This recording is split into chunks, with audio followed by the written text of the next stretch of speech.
We'll start with the anthem for the United Republic of Tanzania and the anthem for the Southern African Development Community and the anthem for African Union. Shall we start with the anthem? The anthem will be performed by the Tanzania Police Brass Band.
Seated.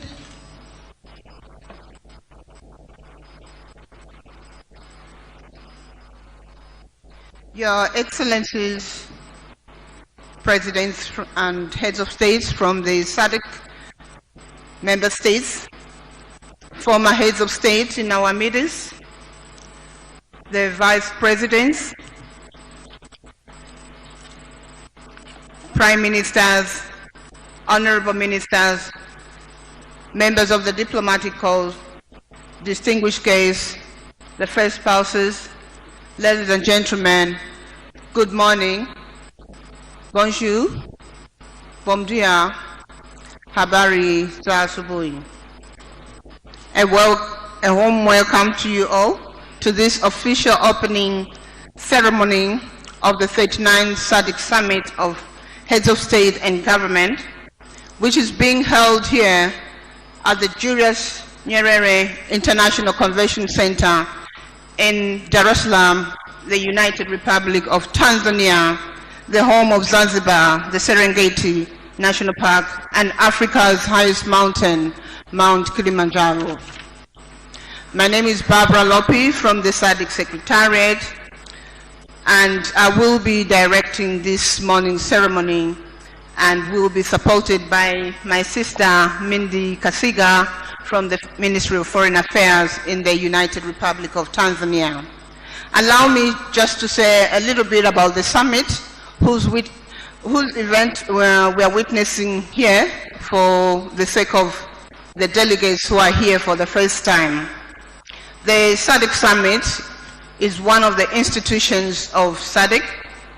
The SADC Summit consists of heads of state and government of all member states, and the summit is a supreme policy-making body of SADC, and among others, the summit is responsible for policy direction and control of the functions of SADC.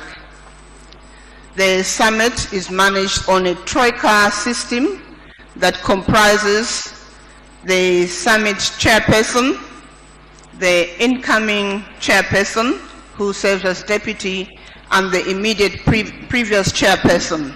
So during this ceremony, we will also witness the exchange of leadership with the Republic of Namibia, handing over the chairpersonships to the United Republic of Tanzania. Having said that, allow me at this point to introduce the heads of state and government represented here at the high table. Let me start by introducing the chairperson of SADC, who is the president of the Republic of Namibia, His Excellency Dr. Hage Geingob.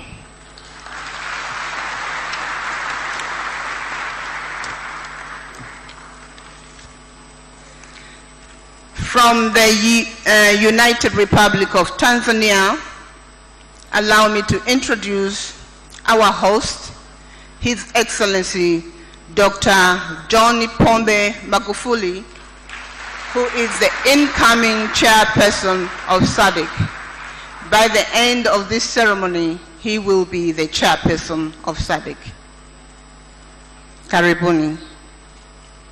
From the Republic of South Africa, allow me to introduce His Excellency President Cyril Ramaphosa, who is the past chairperson of SADC. From the Republic of Zambia, we have His Excellency President Edgar Chagwa Lungu, who is the current chairperson of the SADC organ on politics, defense, and security cooperation. From the Republic of Zimbabwe, we have His Excellency Emerson Dambuzo Mnangagwa, who is the incoming chairperson of the SADC organ on politics, defense, and security cooperation. From the Republic of Angola, we have His Excellency President João Lourenço, I hope I pronounced the name correctly, the outgoing chairperson of the SADC organ on politics, defense, and security cooperation. From the Republic of Mozambique, we have His Excellency President Jacinto Nyusi.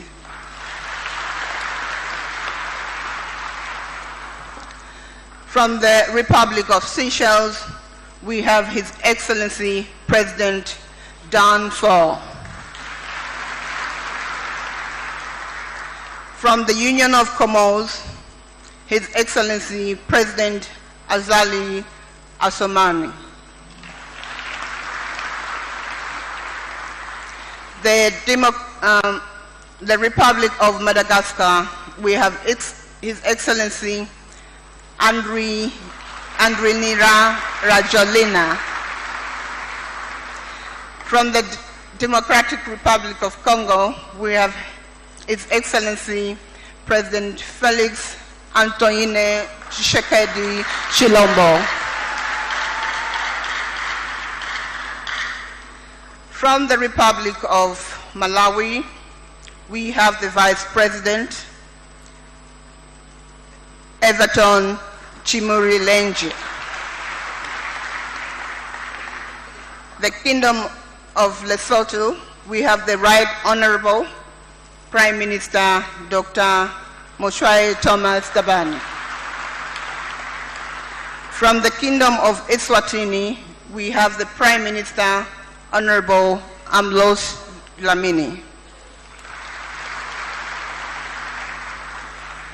Up front here, we have the Minister of Foreign Affairs.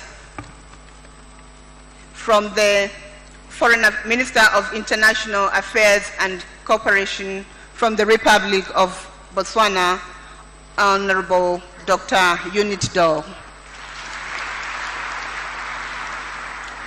From the Republic of Mauritius, we have the Minister of Foreign Affairs, Honorable Vinshu Luchema Rido.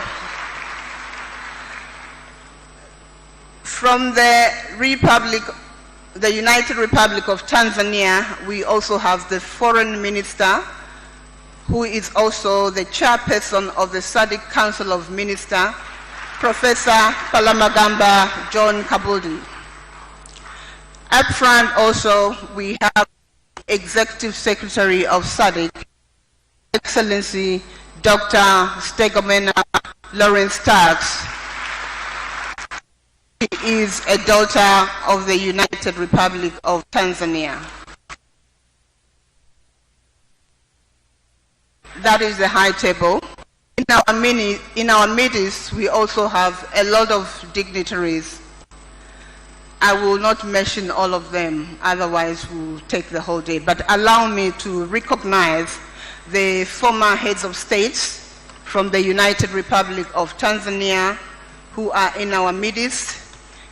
Former President Ali Hassan Mwinyi, His Excellency former President Benjamin William Mkapa,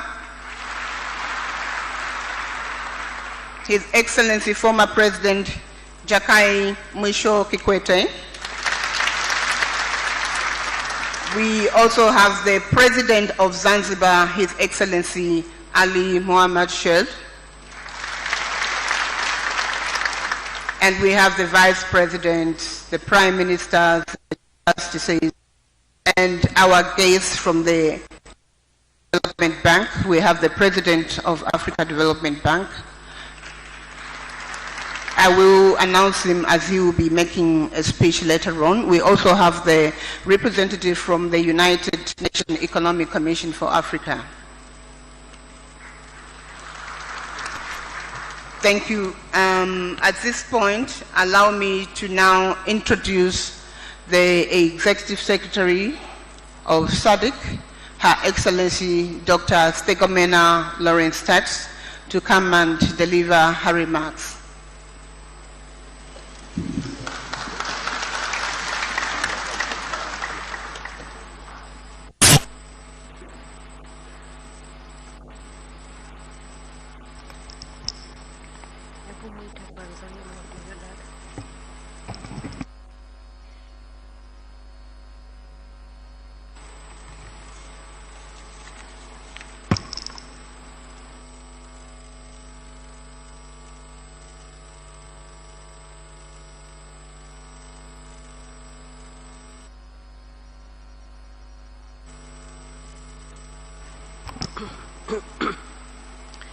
Your Excellency Dr. Hage Geingob, President of the Republic of Namibia and the Chairperson of SADC, Your Excellency Dr. John Pombe Joseph Magufuli, President of the United Republic of Tanzania, incoming Chairperson and our gracious host of the 39th Ordinary Summit, Your Excellencies, Head of State and the representatives, Your Excellencies, First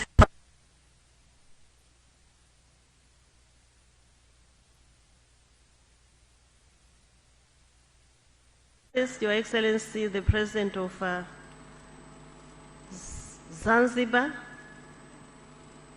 the Vice President of the United Republic of Tanzania, Your Excellencies, former Presidents of the United Republic of Tanzania, former Vice Presidents, former Prime Ministers,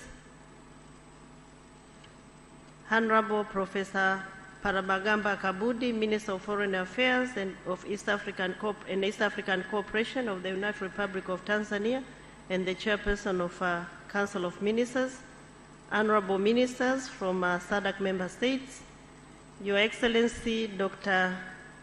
Adesina, President of the African Development Bank, Your Excellency Dr. Vera Songwe, my sister, the Executive Secretary of the United Nations of Economic Commission for Africa, Your Excellencies, Head of Region and International Organizations, Your Excellencies, Ambassadors, High Commissioners, and members of the Diplomatic Corps, members of Parliament, officials from SADC member states and SADC Secretariat, invited guests, partners from the media, habarini za asubuhi na karibuni sana.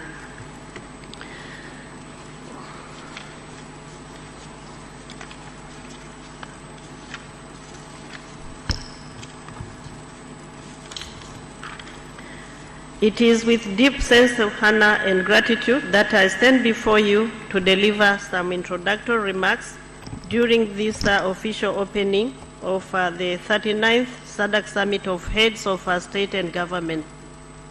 I thank you most sincerely for honoring our invitation. Allow me to thank the government and people of the United Republic of Tanzania for the warm welcome and for accepting to host the 39th SADC Summit. We are humbled by the hospitality extended to all of us and the excellent facilities put at our disposal, a true demonstration of Tanzania's commitment to SADC cooperation and integration. On a sad note, allow me to express our deepest condolences to the government of the United Republic of Tanzania and people and the families affected by the fuel tanker accident in Morogoro, which occurred on the 10th of August 2019. We stand in solidarity with you in this difficult moment. May the souls of the departed rest in eternal peace. We wish the injured a speedy recovery. Your Excellencies, the macroeconomic position of our region remains critical for the realization of the goals that we have set for our region. The general economic environment has been relatively stable during the year. Economic growth averaged at 3.1% in 2018 compared to a growth of 3% in 2017.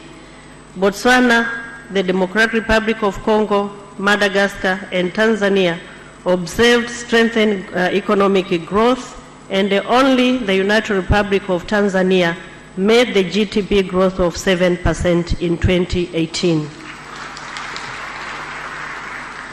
The capital GDP for the region improved slightly from $4,004 in 2017 to $4,171 in 2018.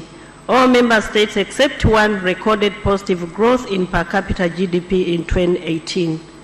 There was an improvement from only the 5 member states, namely Botswana, DRC, Mauritius, Seychelles, and Tanzania, that recorded positive growth from 2017.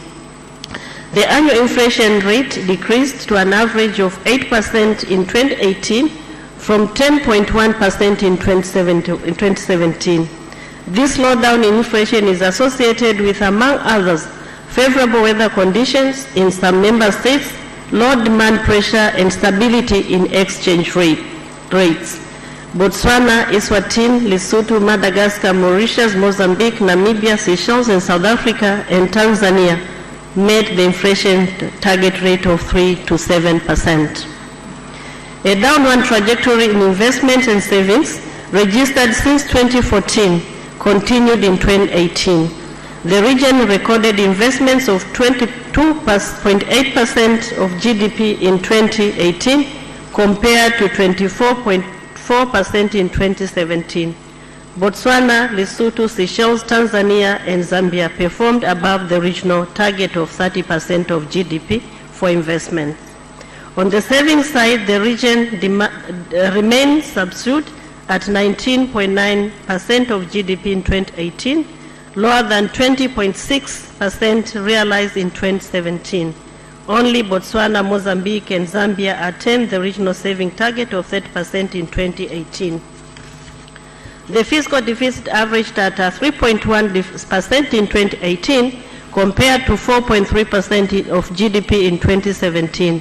Angola, DRC, Mauritius, Seychelles, and Tanzania made the fiscal deficit target of 3% of GDP in 2018. Public debt maintained an upward trend across all member states in 2018, where the region's public debt increased to 48.8% of GDP, slightly above the 47% recorded in 2017. The number of member states that met the regional target of public debt of 20% of GDP remained constant at 11 in both 2017 and 2018. Najua Kiswahili hakijawa lugha rasmi ya SADC, lakini kwa vile niko Tanzania, naomba niseme kwa kifupi nimesema nini, ili wananchi walio wengi waweze kunielewa.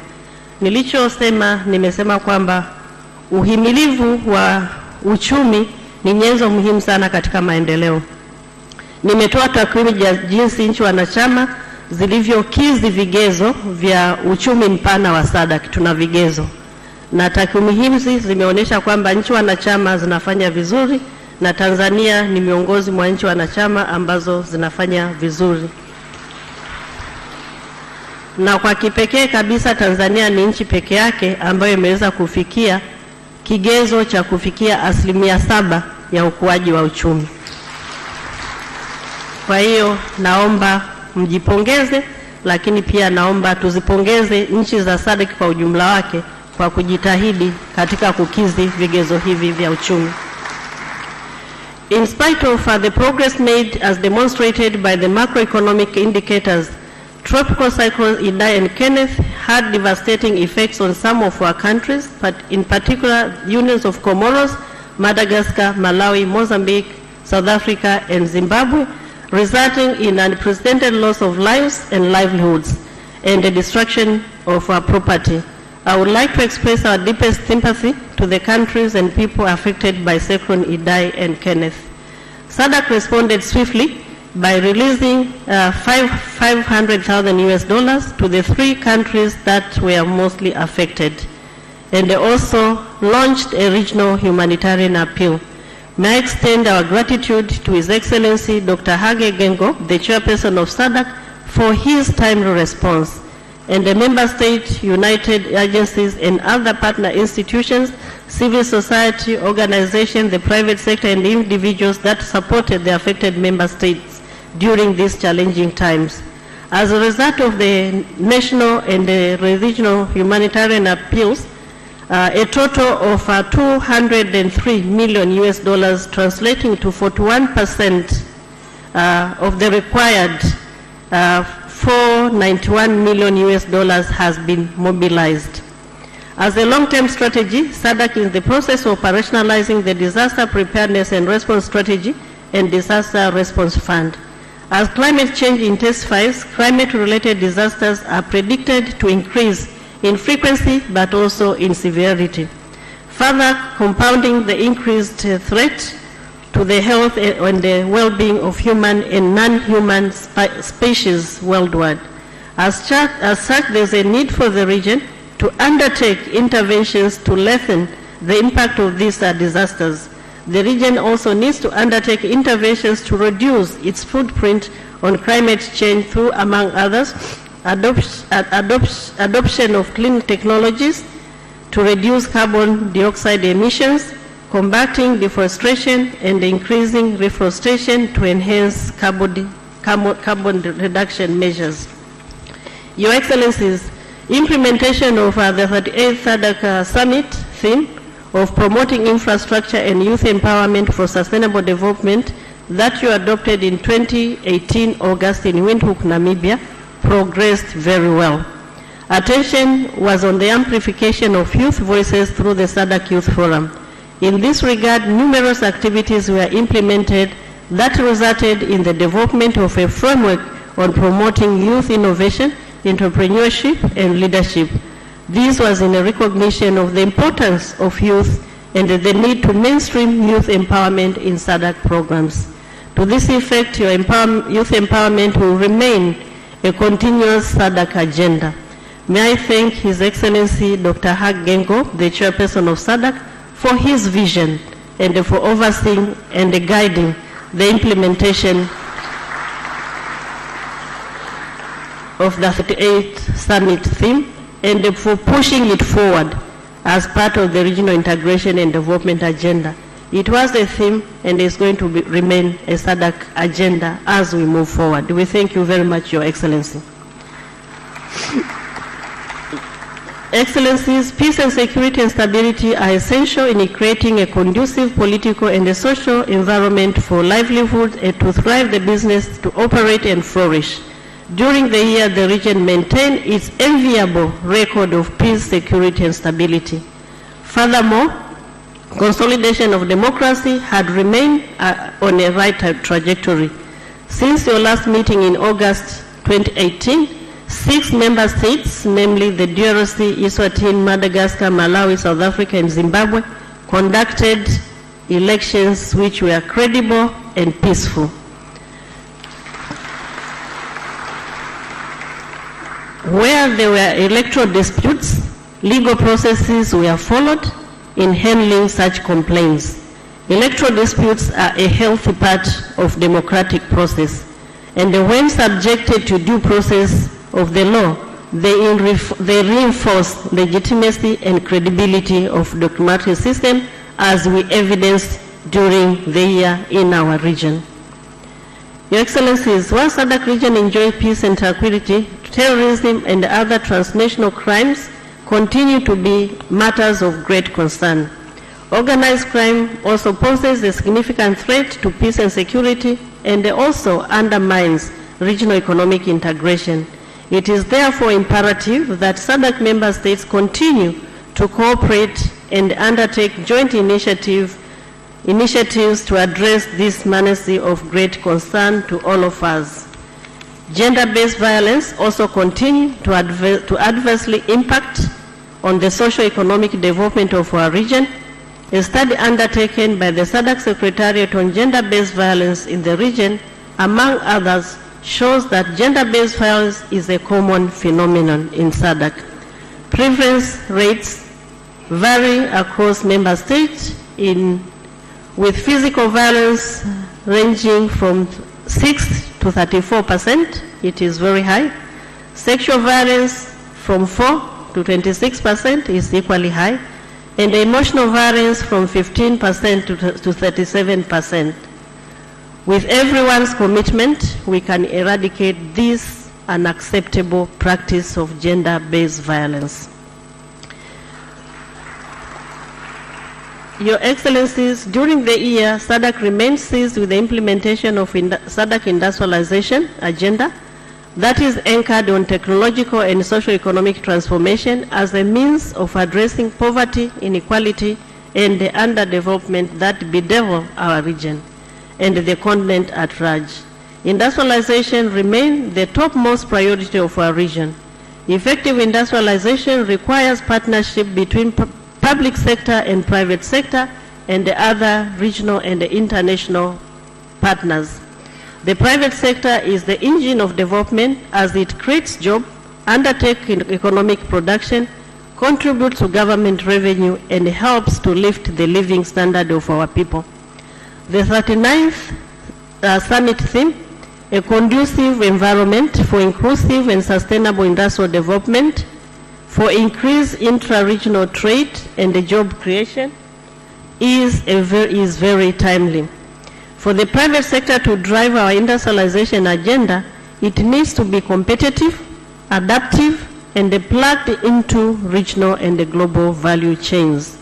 This requires knowledge-based capabilities, appropriate skills and the technologies, infrastructure to leverage industrialization, as well as regional and national policies to support private sector development and its effective functioning.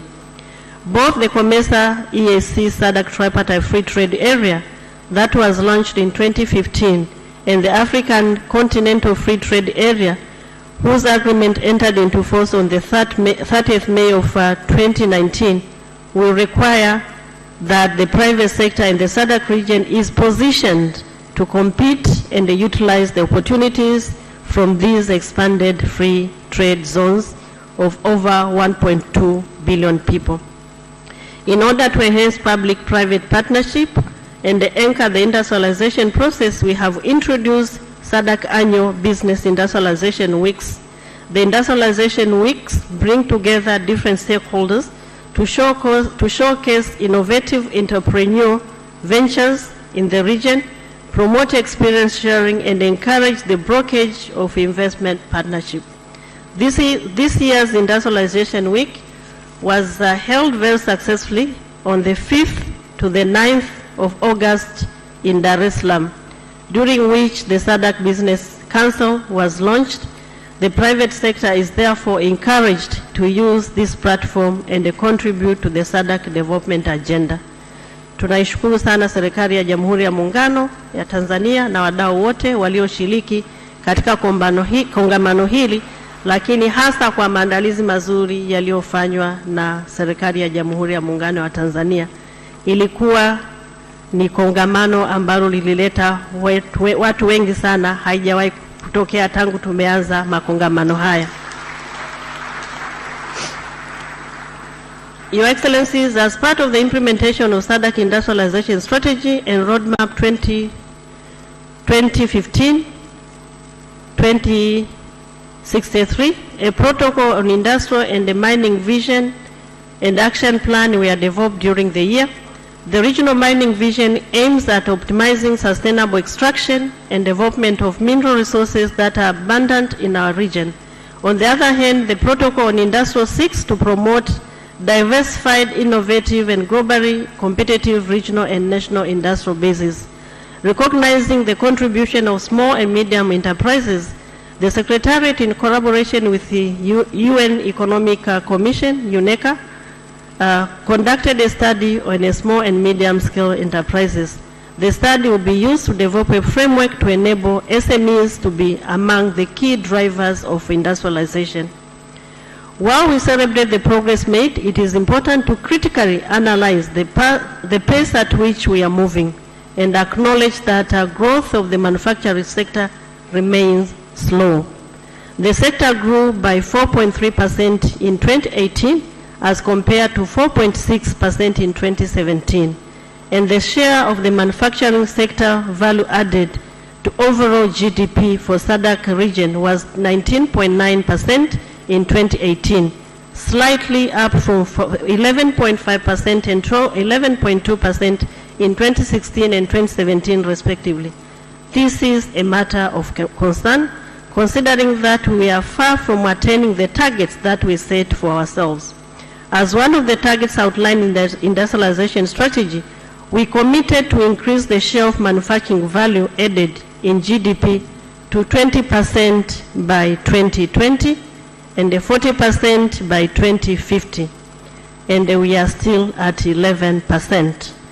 We are only left with a few months before 2020. We therefore need to intensify our efforts if we are to reach the targets that we have committed to ourselves, and indeed if we are to industrialize. Given the slow growth of manufacturing sector, intra-SADC trade remains slow. Intra-SADC imports declined from 21% in 2016-2017 to 20.6% in 2017-2018, while intra-SADC export declined from 24% to 22.4% over the same period. These data,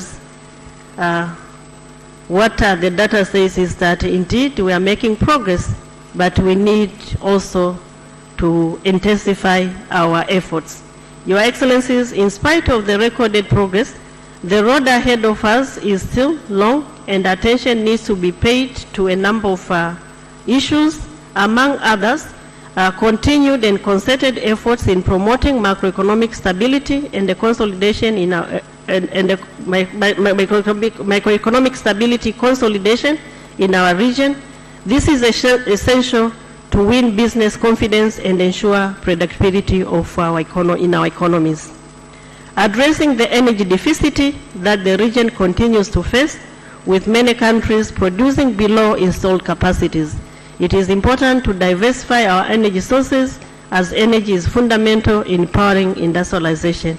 During the Industrialization Week, a number of us noted the efforts in developing Nyerere hydroelectric power project, and indeed we still commend this, and we believe this is the way to go. Addressing infrastructure gap, in doing so enhance productivity and the ease cost of doing business. Concerted effort to enhance knowledge-based capacities and innovation to increase productivity as well. Giving more space and the policy priority to private sector, in particular the micro, small and medium scale enterprises. And lastly, giving special attention to gender equality and youth empowerment as means of leveraging the demographic dividend. May I also mention that SADC is undertaking the mid-term review of the revised regional indicative strategic development plan and the strategic indicative plan for the organ. We have also begun the process of developing a new regional strategic development plan 2020-2030, a new SADC vision 2050. These processes should provide us an excellent opportunity in articulating the SADC we want in the 21st century. Our overall aspiration should be to engineer a region that is strong, competitive, prosperous, resilient, economically transformed and developed, democratic and peaceful. These aspirations are consistent with the goals of the African Union Agenda 2063 and the United Agenda 2030 for Sustainable Development, of leaving no one behind. And they are also in tune with the founders of our organization aspirations, where all the citizens enjoy high living standard and peace. Let us participate in shaping the SADC we want. As I conclude, allow me to extend our gratitude to the chairperson of SADC, His Excellency Dr. Hage Geingob, President of the Republic of Namibia, for his exemplary leadership and the guidance during the year.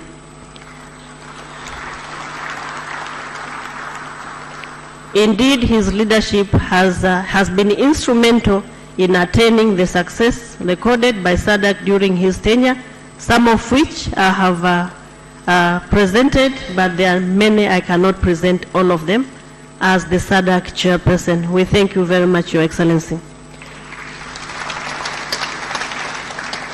May I also thank the chairperson of the organ on politics, defense and security cooperation, His Excellency Edgar Chawalungu, President of the Republic of Zambia, for the outstanding guidance provided in the implementation of the work of the organ during the year. Let me also recognize and thank my Deputy Executive Secretaries and the Secretariat staff for their support and hard work that enabled the discharge of my duties and the delivery of the Secretariat mandate during the year. I thank you very much. Without you, I'm nothing. Allow me to express gratitude to the Minister of Foreign Affairs and East African Cooperation under the leadership of Honorable Professor Parapagamba Kabudi, the Chairperson of Council, for the dedication that enabled the successful preparations of the summit and all preceding events. I think everybody can can testimony to that.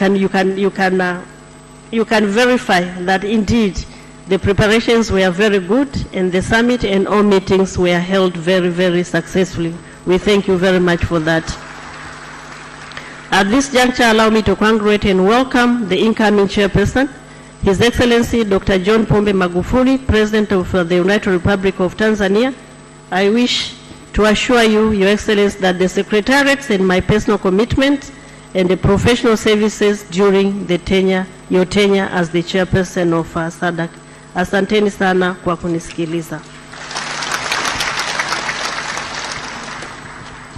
Na basi mtazamaji na msikilizaji wa TVC, ni Katibu Mkuu wa SADC Dr. Stegomana Taxi akieleza mengi kuhusiana na yale ambayo yanatakiwa kufanyiwa kazi, lakini kikubwa akipongeza nchi ya Tanzania kwa kuboresha uwekezaji, lakini pia kwa ukuaji wake wa uchumi ambapo imefikia 7% ya ukuaji wa uchumi na kuwa miongoni mwa mataifa ambayo yanakuwa kwa haraka.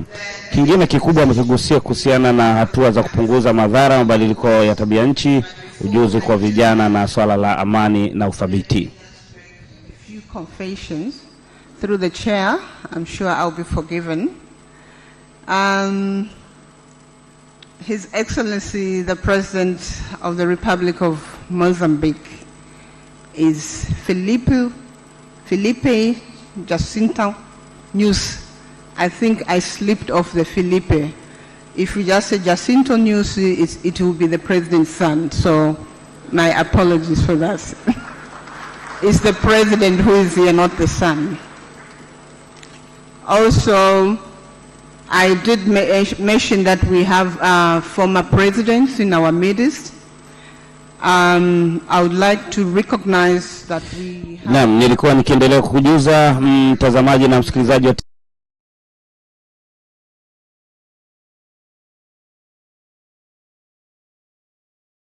meongelea kuhusiana na kuwezesha sekta binafsi ili ziweze kuchagiza uchumi wa viwanda, lakini pia ameongelea masuala kadha ikiwemo mauzo ya bidhaa inatakiwa nguvu zaidi ziongezwe, lakini pia ametoa wito kwa nchi wanachama kuongeza uzalishaji katika nishati, lakini pia kuboresha miundombinu iwe wezeshi katika ufanyaji biashara baina ya mataifa haya wanachama wa SADC.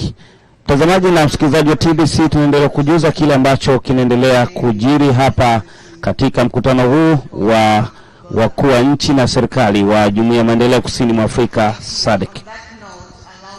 Invite our host, His Excellency President Dr. John Pombe Magufuli, the President of the United Republic of Tanzania, to come and welcome us officially to the United Republic of Tanzania. Your Excellency, sir.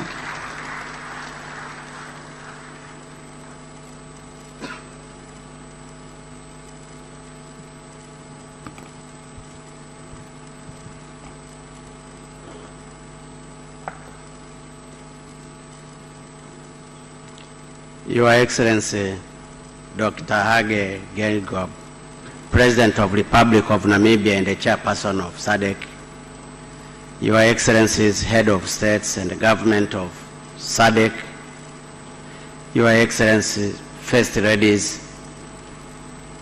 Excellency Samia Suluhu Hassan, Vice President of the United Republic of Tanzania, Your Excellency, Dr. Ali Mohamed Shein, President of Zanzibar and the Chairman of the Revolution Council, Your Excellency Kassim Majaliwa, Prime Minister of the United Republic of Tanzania, Your Excellency Ambassador Seif Ali Idi, Vice President of Zanzibar, Excellencies, former Presidents Mzee Mwinyi, Mzee Mkapa, Mzee Kikwete, and Mzee Karume, Excellencies, former Vice President and the former Prime Minister, and the other leaders here present,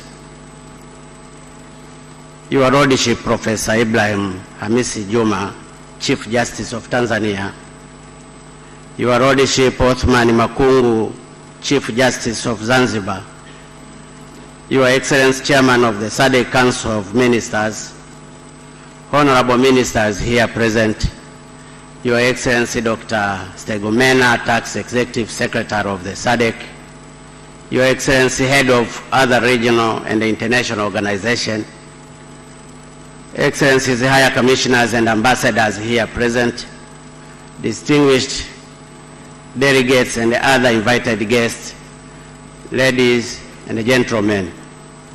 Today, the 17th August 2019, marks 17 years since the Southern Africa Development Coordination Committee was transformed into the current Southern Africa Development Community, SADC, in 1992. I therefore, on behalf of the government and the people of the United Republic of Tanzania, and indeed on my own behalf, wish a happy SADC Day to all the citizens of SADC.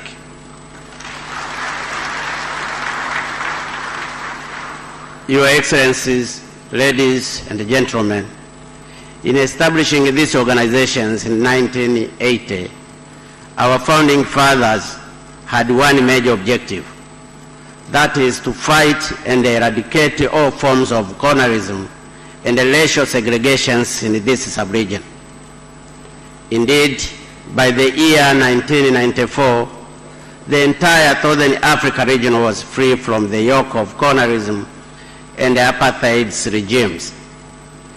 Allow me, therefore, to seize this opportunity to commend and pay tribute to those who contributed to this greatest achievement, especially all our founding fathers of this organization.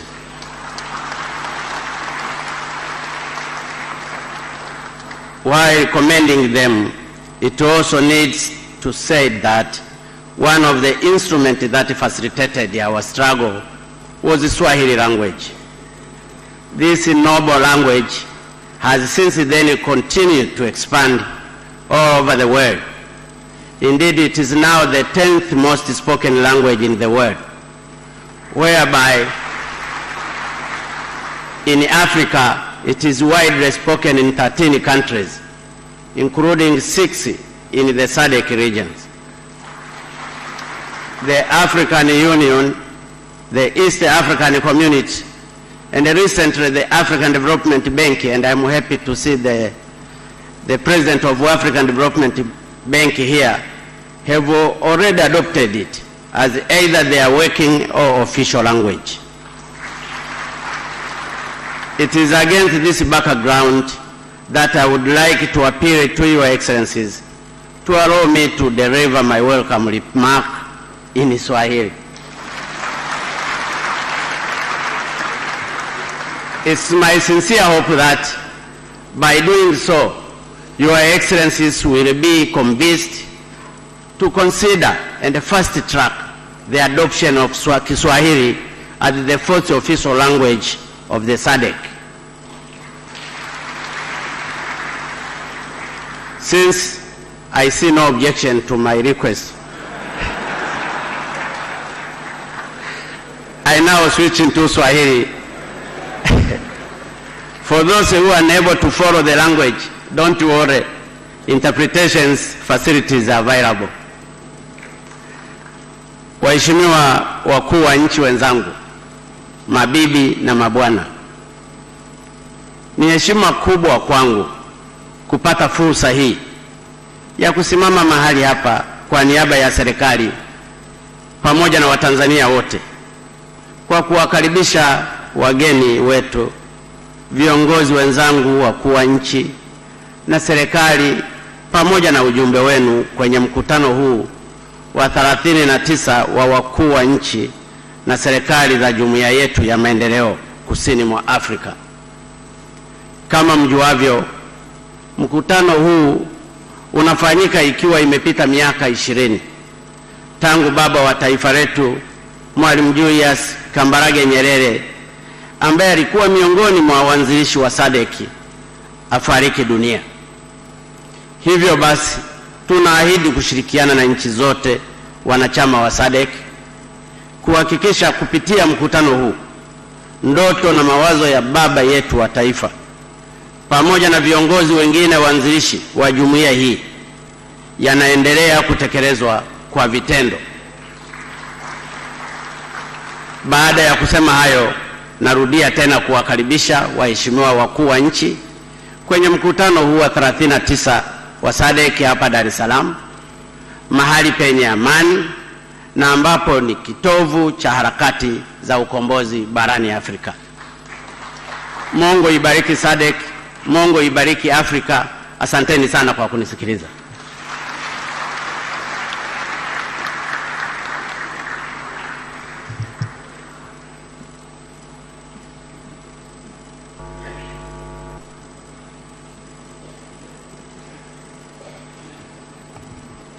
Thank you. Asante sana Mheshimiwa Rais Dr. John Pombe Magufuli. Kuwakaribisha marais wenzake, wakuu wa nchi na serikali wa Jumuiya ya Maendeleo Kusini mwa Afrika SADC katika mkutano huu rasmi kabisa Agosti 17 na Agosti 18. Ameshawakamilisha hotuba yake. Naam. Sasa tunachosubiri hapa ni utaratibu uweze kutolewa na nani anafuata, na baada ya hotuba hiyo kukaribishwa tumsikilize.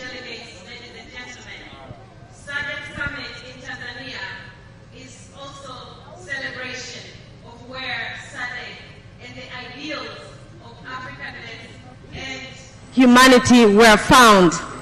In doing so, the people of Tanzania are rallying behind the message that was delivered by His Excellency Dr. John Pombe Magufuli in celebrating SADC and in celebrating Africanness. Providing that they could not all be here with you, esteemed delegates, we have provision for their recording, a recording that was done by young people of Tanzania, young artists, young musicians, and they're singing in Swahili. But all that is celebration of you delegates, what you have found, what you have built upon, and what you are going to lead for the future. SADC is in our hands, esteemed delegates. Your Excellencies, I also, as a son and daughter of Tanzania, on their behalf, I celebrate the idea of embracing Swahili or Kiswahili within the region. So I welcome you to follow the instructions, subtitles which are going to be given in English, but also to visit the Swahili booth, which will give you more about Swahili. And by the end of this meeting, I'm sure we'll all be fluent speakers of Swahili. I now welcome all Tanzania staff.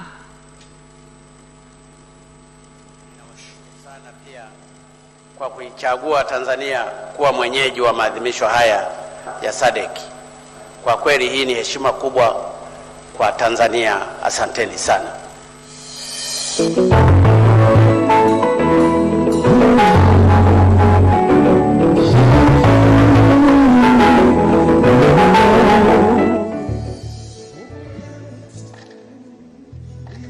Karibisho sasa ni Tanzania All Stars, wimbo maalum kabisa wa SADC. Mtazamaji na msikilizaji, hivi sasa tuwasikilize.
tushirikiane tukavuka. Historia ile inanigusa na inanikumbusha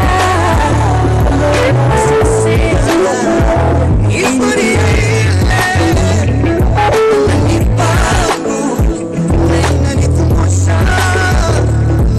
sisi kuwa pamoja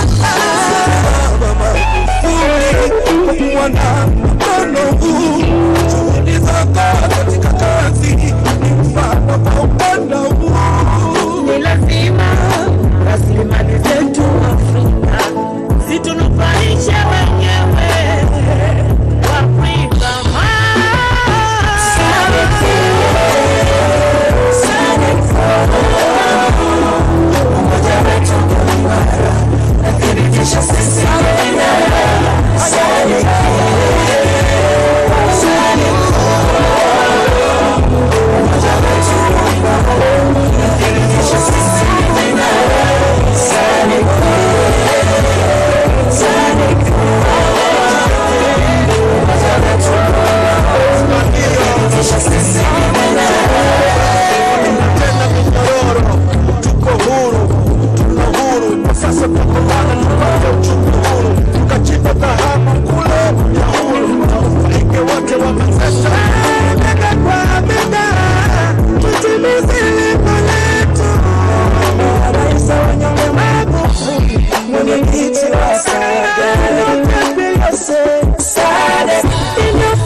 Tanzania, rushwa tumeiaga, si mwingine ni Rais Magufuli.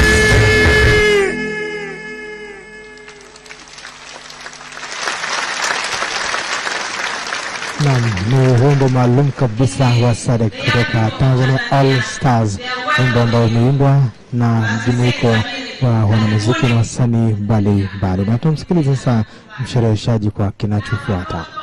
Miss Barbara to continue with the official program. Excellencies. Miss Barbara.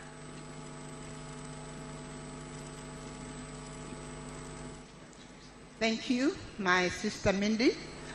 The next a presentation from Dr. Vera Songwe, the Executive Secretary of the United Nations Economic Commission for Africa. A round of applause. So.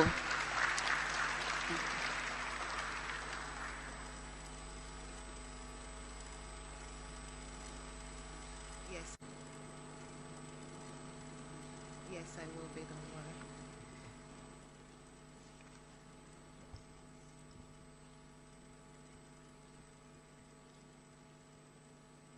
Your Excellency Dr. Hage Geingob, President of Namibia and Chairperson of SADC, Your Excellency Dr. John Joseph Magufuli, President of the United Republic of Tanzania, incoming Chairperson of SADC, and our gracious host.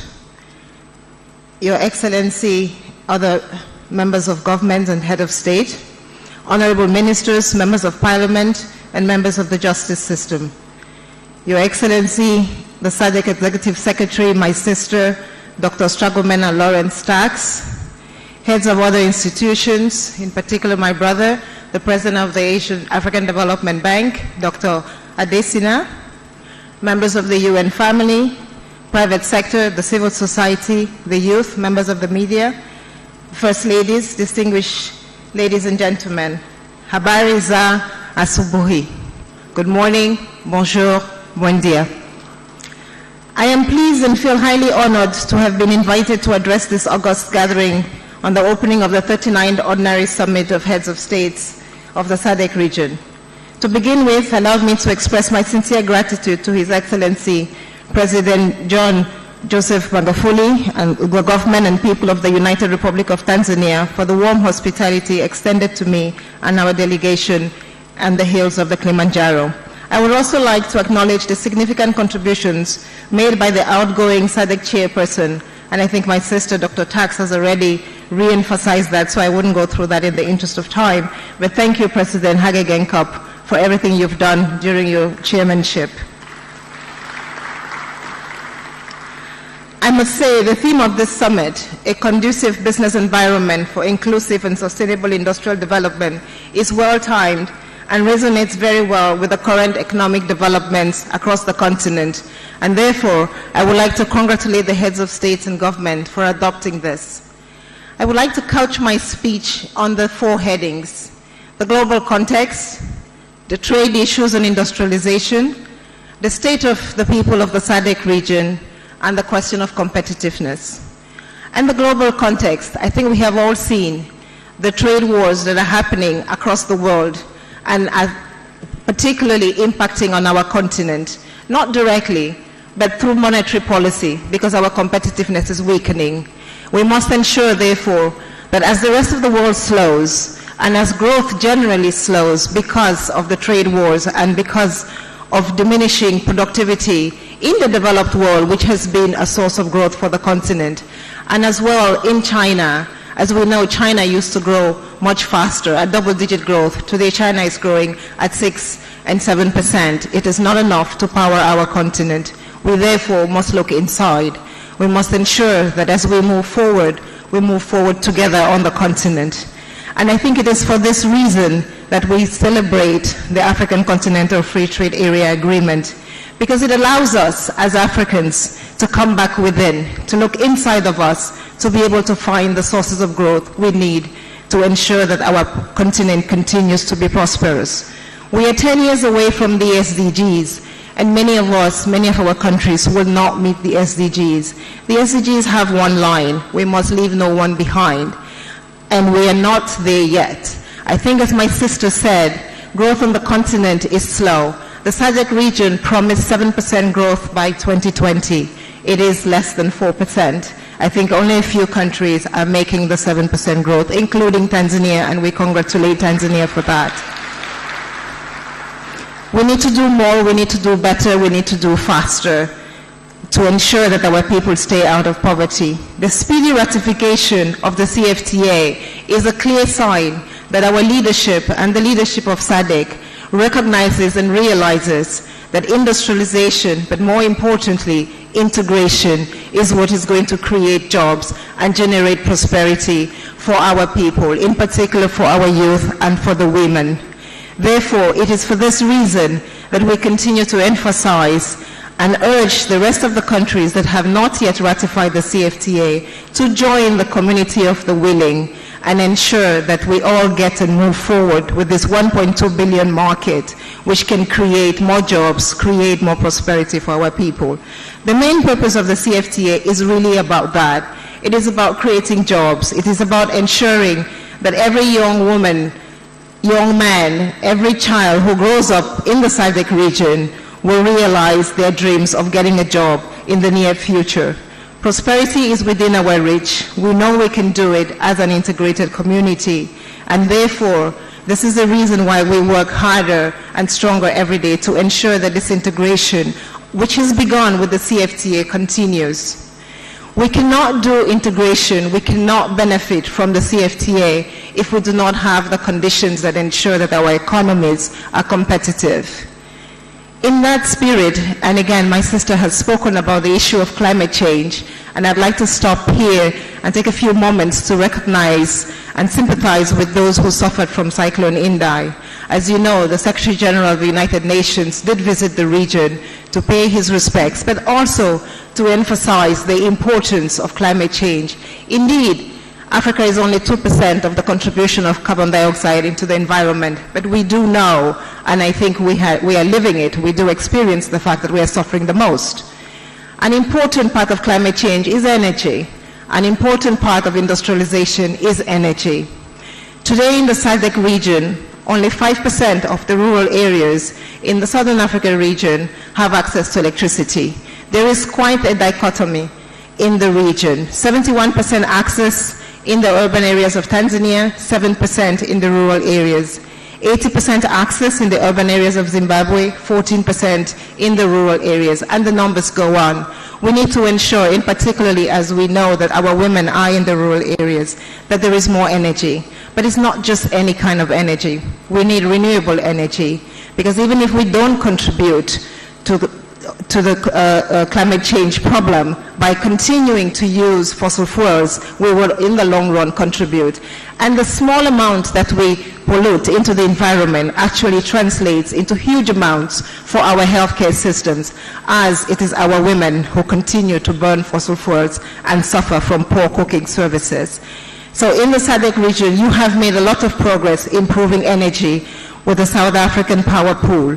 But there are still some challenges, and we hope that as we move forward to ensure that industrialization takes root, not only will we increase access, but we will improve the institutional capacity to move and to transition from fossil fuels and coal to more clean energy. We at the ECA have launched a program called Build Back Better, which is essentially to help countries understand how their infrastructure can be less vulnerable to climate change. We are working with many countries today that suffered from Cyclone Indai to ensure that as we build back better, we build back more resilient, and we build back stronger. The second area that I wanted to talk about in the region is the condition of our people, poverty. Poverty is an important part of the SDGs, as an important part of the aspirations of Agenda 2063. We know that we stand in a region which is still suffering from the scourge of poverty. We have not collectively gone below the 50% line for all our countries. We still have, in many of our countries, people living below the poverty line. In some places, 78% of the population is still below the poverty line. But more importantly, even as we celebrate some of the increases in GDP per capita in some of our countries, 10 of the most unequal countries in the world are in Africa. Of those 10, 7 are in the SADC region. This means that even where we are growing, we are not delivering equality. We are creating a more unequal society, and we must stop and re-question the way in which we are creating and generating growth to ensure that it's not just growth that leaves some people behind. The SDGs do say we will leave no one behind. This inequality is in particular, and it is being contained and maintained because we have poor competition policies and because of our education policies. On the competition policy side, and this is going to be the next phase of the African Continental Free Trade Area Agreement, it is crucial that we look at the linkages between trade, intellectual property, and investments. Why intellectual property? Because as our youth create new ideas and as our youth come up with new ways of delivering services, of trading, and the whole point of the CFTA is not just about production, but it's also about how we move goods from one place to the other. A lot of that will be happening in the digital age, and we have to then ensure that we level the playing field, that we ensure that the private sector, that is the one that creates jobs, is able to compete fairly, predictably, and consistently in the sub-region. The Economic Commission for Africa has launched a Digital Center for Excellence, working with the rest of the UN family to ensure that this digital age leaves no one behind. We are also working with many members of the SADC community, Seychelles, South Africa, Zimbabwe, and others to ensure that this happens. Education is the fastest way to lift a girl out of poverty. We know that if we can lift many girls out of poverty, we will lift our continent out of poverty.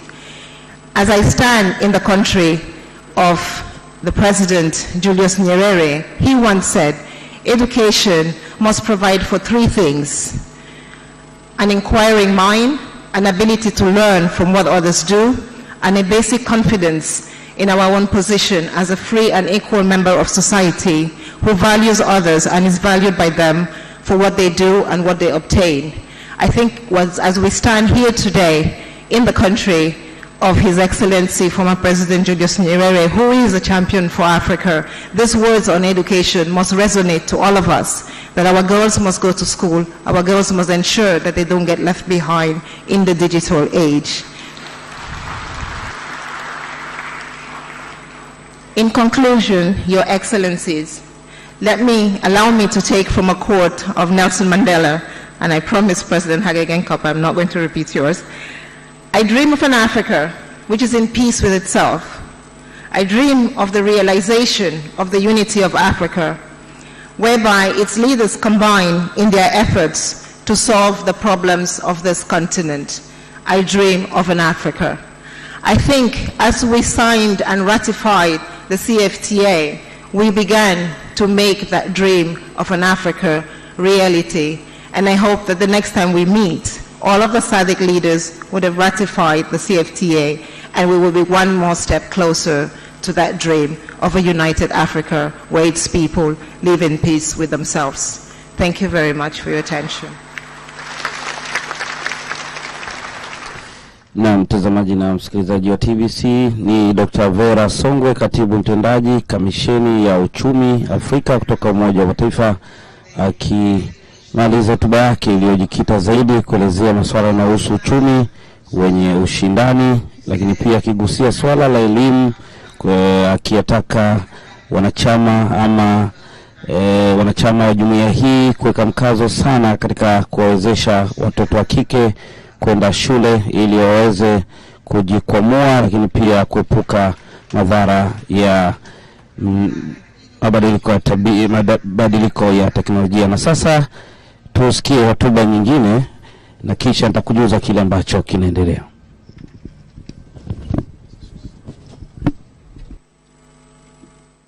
Your Excellency President John Magufuli, our great host, Your Excellency Dr. Hage Geingob, the chairperson of SADC, Your Excellencies, heads of state and governments, Excellencies, former heads of state, Excellencies, first ladies, Excellencies, prime ministers, honorable ministers, Excellencies, ambassadors, heads of international agencies, and my very dear sister, Dr.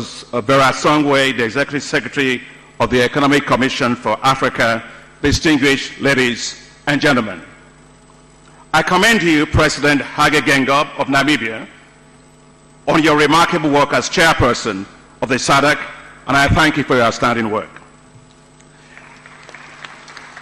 I also like to thank my dear sister, Dr. Task. She's doing an incredible job for you at SADC, and I think you should give her a big round of applause. Thank you for inviting me to this summit. I wish to congratulate you, incoming Chairman, Mheshimiwa Rais wa Jamhuri ya Muungano wa Tanzania, President John Magufuli. My dear brother and friend, as you will be assuming leadership as chairperson of SADC, and Mr. President, I just wanted you to know that we speak Swahili at the bank. That's why I said that. You are well known for your dynamism and action, and so I know that you will bring to this work an agenda and mission, a lot of your passion to advance the work of SADC. But please accept, Mr. President, our deepest condolences on the loss of lives of those who died in the tragic incident here. May God comfort you and the whole country, and may their souls rest in peace. Your Excellencies, the SADC region is known for its progressiveness and strong bond of unity, fraternity, cooperation, and regional integration. The bond that binds this region, tightened decades ago during the struggle for independence and the fight against apartheid, inspires a deep desire for growth and prosperity of its people. You all are great leaders. You are working hard for your people. you are delivering development, but you want to do more, and your determination is palpable.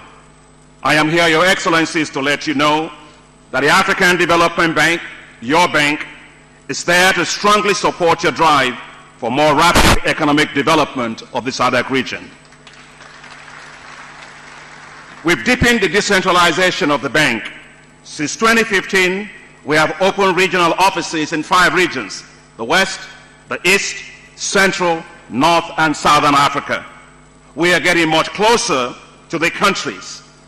Since you elected me as president in 2015, we now have a total of 41 country offices, including the one right here in Tanzania.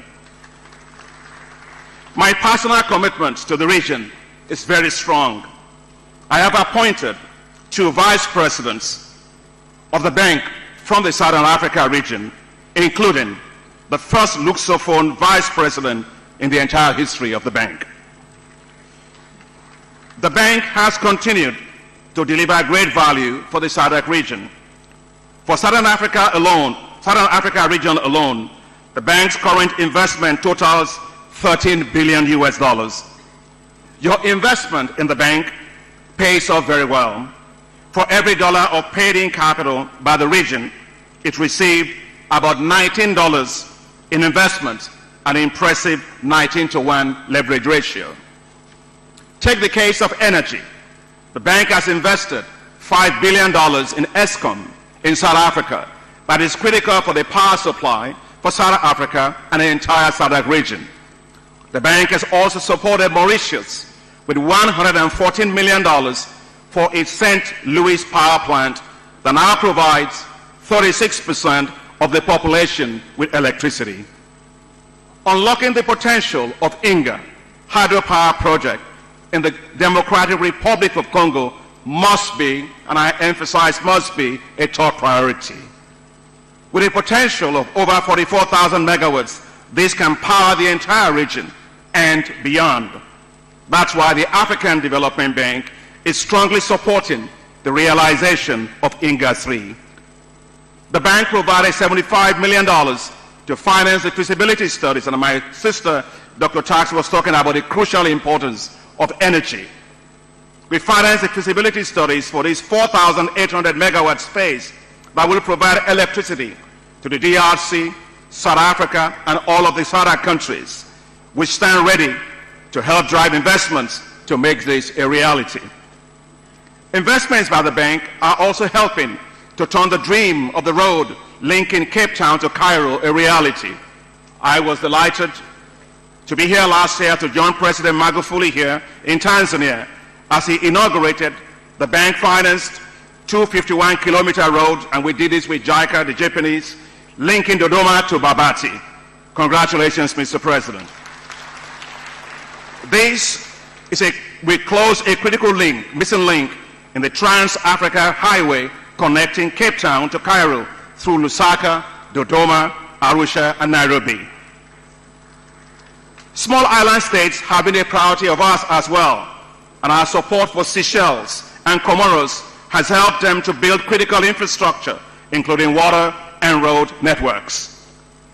The bank financed with $300 million the expansion of the Walvis Bay port in Namibia to provide better port access for Namibia, Botswana, and Zimbabwe. I heartily congratulate you, President Hage Geingob, and your Minister of Finance, the Governor of the bank, for commissioning the expanded port just a few weeks ago. Thanks to this support from the bank, the port's capacity has now more than doubled from 300,000 to 750,000 20-foot equivalent unit. Congratulations, Mr. President. The bank is financing the construction of the Kazungula Bridge that will link Zambia and Botswana, as well as improve access to Malawi and the DRC. The bank's $500 million financing for the Nakala Corridor holds the key for much of regional integration in the SADC region. It will expand regional trade by 25%. It will reduce transport costs by 15 to 25%. To facilitate intra-regional trade, which Dr. Vera Songwe talked about, the bank has provided $300 million in trade finance and trade risk insurance to the Absa Bank and a FirstRand Bank in South Africa. These will facilitate a total of $2 billion worth of trade for 20 countries. The African Development Bank provided $25 million to support Eswatini Development Finance Corporation and $80 million for the Botswana Development Corporation, both to provide access to finance for small and medium-sized enterprises. And in Lesotho, our support is helping the country to modernize its tax revenue collection and administration to raise more resources for its development. Your Excellencies, agriculture offers huge opportunities for the SADC region, but it faces significant challenges from ravaging climatic risks, droughts, and devastating floods, as Dr. Tax mentioned. Recent cyclones massively affected the economies of Mozambique, Malawi, and Zimbabwe, while droughts have affected Namibia, Madagascar, Lesotho, South Africa, Malawi, and Botswana. The bank provided over $104 million in support to Mozambique, Malawi, and Zimbabwe to address the immediate humanitarian and reconstruction needs from the devastating floods. The bank financed the rapid deployment of water-efficient and drought-tolerant maize varieties for over 2.5 million farmers planted on a whopping 1.1 million hectares last year alone, mainly in the SADC countries. The bank also financed the payment of premiums for disaster risk insurance for Mozambique and for Madagascar. And last year, Your Excellencies, another menace is called the fall armyworm, threatening food security all across the SADC region. The African Development Bank immediately swung into action, and we financed the rapid dissemination of technologies to immediately tackle the fall armyworm, reaching 1.5 million farmers last year alone. To deepen private sector investments in Lusophone countries, including Mozambique and Angola, the bank launched the Lusophone Development Finance Compact to help leverage $5 billion in private investments in Lusophone countries, the first ever such in the history of the bank and also the first ever such in the history of the continent. To accelerate investments on the continent, the African Development Bank launched Africa Investment Forum last year, Africa's marketplace for investments. Under the chairmanship of our incredible and generous host, President Cyril Ramaphosa, the maiden event was a huge success. We mobilized collectively investment commitments worth $38.7 billion for infrastructure projects in Africa, all in less than 72 hours. And close to $9 billion of those were for projects in the Southern Africa region. Your Excellencies, the continued success of the SADC agenda depends on a strengthened SADC Secretariat. The African Development Bank is supporting the establishment of a $1.2 billion SADC Regional Development Fund to help mobilize domestic resources for regional infrastructure and industrialization. Just in May this year, the bank approved $2 million for the operationalization of this fund, including for project preparation, for agriculture, pharmaceuticals, and mining. I would like to urge member states of SADC to accelerate their ratification of the Regional Development Fund Agreement so this fund can start its incredibly important work. Your Excellencies, your support to the African Development Bank has been crucial in driving impressive development results for the continent. Since 2015, when the bank launched its Hi-Fi strategy, 16 million people have been connected to electricity. 70 million people were provided with access to improved agricultural technologies. 9 million people access finance from private companies. 55 million people were provided with access to improved transport. And 31 million people gain access to improve water and sanitation. The African Development Bank is your trusted partner. We share your vision. We believe in your drive. We are here to help you succeed and realize your ambitions. I wish to thank your Excellencies for your strong support for the general capital increase for the African Development Bank, your bank. Your unanimous and strong support for the general capital increase will help fast-track Africa's development. I see a brighter future for the SADC region. Regional railways that link the whole region. Regional value chains that will drive competitiveness. Special agro-industrial zones that will transform agriculture into a major business all across the region, creating millions of jobs, and regional power pools that will finally solve the energy challenge in the region. Cynics may say this is ambitious. Of course it is. Africa must not be under-ambitious.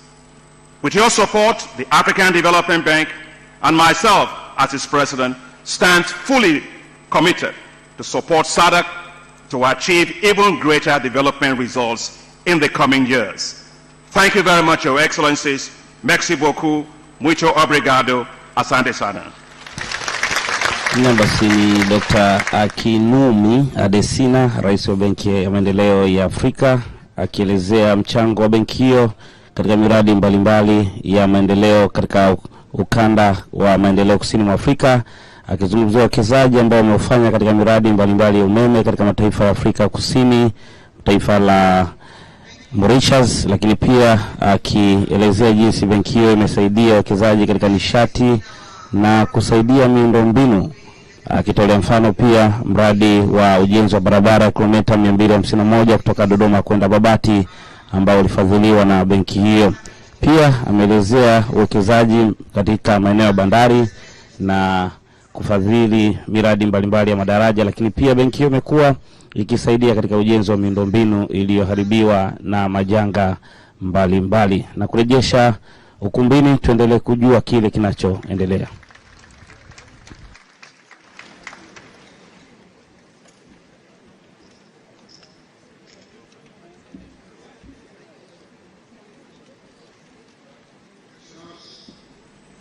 Monsieur le Président Hegimbo, Président de la République de Namibie, et Président en exercice de la SADC.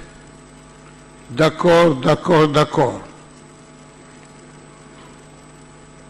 Monsieur le Président Magufuli, Président de la République de Tanzanie, Excellences, Monsieur le chef d'État et de gouvernement, Monsieur le Président Adesina de la Banque de développement, Excellences, Mesdames et Messieurs les chefs de délégation, Excellences, Monsieur le Président du Conseil des ministres de la SADC, Excellences, Madame la Secrétaire exécutive de la SADC, Excellences, Mesdames et Messieurs les membres du corps diplomatique et des institutions internationales ici représentées, honorable assistance, Mesdames et Messieurs, permettez-moi, avant d'entamer mon discours, dire à mon frère Adesina que la Banque africaine de développement, ce n'est pas notre frère, c'est notre sœur. Parce qu'une sœur a beaucoup de sentiments aux gens que le frère. Et je voudrais, à l'entame de mon propos, saisir cette bonne opportunité pour exprimer à mon cher frère, le président Magufuli, aux autorités et au peuple frère de la République unie de Tanzanie, au nom de ma délégation et à mon nom personnel, nos sincères reconnaissances pour l'accueil chaleureux et fraternel qui nous a été réservé depuis que nous avons foulé la terre tanzanienne et de cette belle capitale de Dar es Salaam, ville de retrouvailles, d'accueil et d'hospitalité. Je suis confiant que sous la clairvoyance et l'incontestable leadership de son Excellence M. Magufuli, digne successeur du feu le président Mwalimu Julius Nyerere, qui va être investi comme nouveau président de la SADC, notre organisation bénéficiera de son expérience d'homme d'État, visionnaire, et franchira un nouveau palier dans son épanouissement et son évolution. Je voudrais également exprimer la sympathie et les condoléances du peuple comorien au gouvernement, au peuple frère de la République unie de Tanzanie, suite à l'accident survenu le 12 août dernier à Magoro et qui a occasionné de lourdes pertes humaines. Nos prières vont à l'endroit de regretter et tout en partageant la douleur indicible des familles endeuillées par cette tragédie, nous formulons nos vœux et prompt rétablissement aux blessés. Par ailleurs, je voudrais également saisir cette opportunité pour saluer le leadership de son Excellence Gembo, président de la République de l'Abi, et le féliciter pour avoir assuré avec beaucoup de sagesse la présidence de notre organisation durant les 12 derniers mois. Je voudrais ensuite exprimer tous nos remerciements à Madame la secrétaire exécutive de la SADC, à son staff, pour toutes les dispositions techniques qui ont été prises en vue d'assurer le bon déroulement de nos travaux.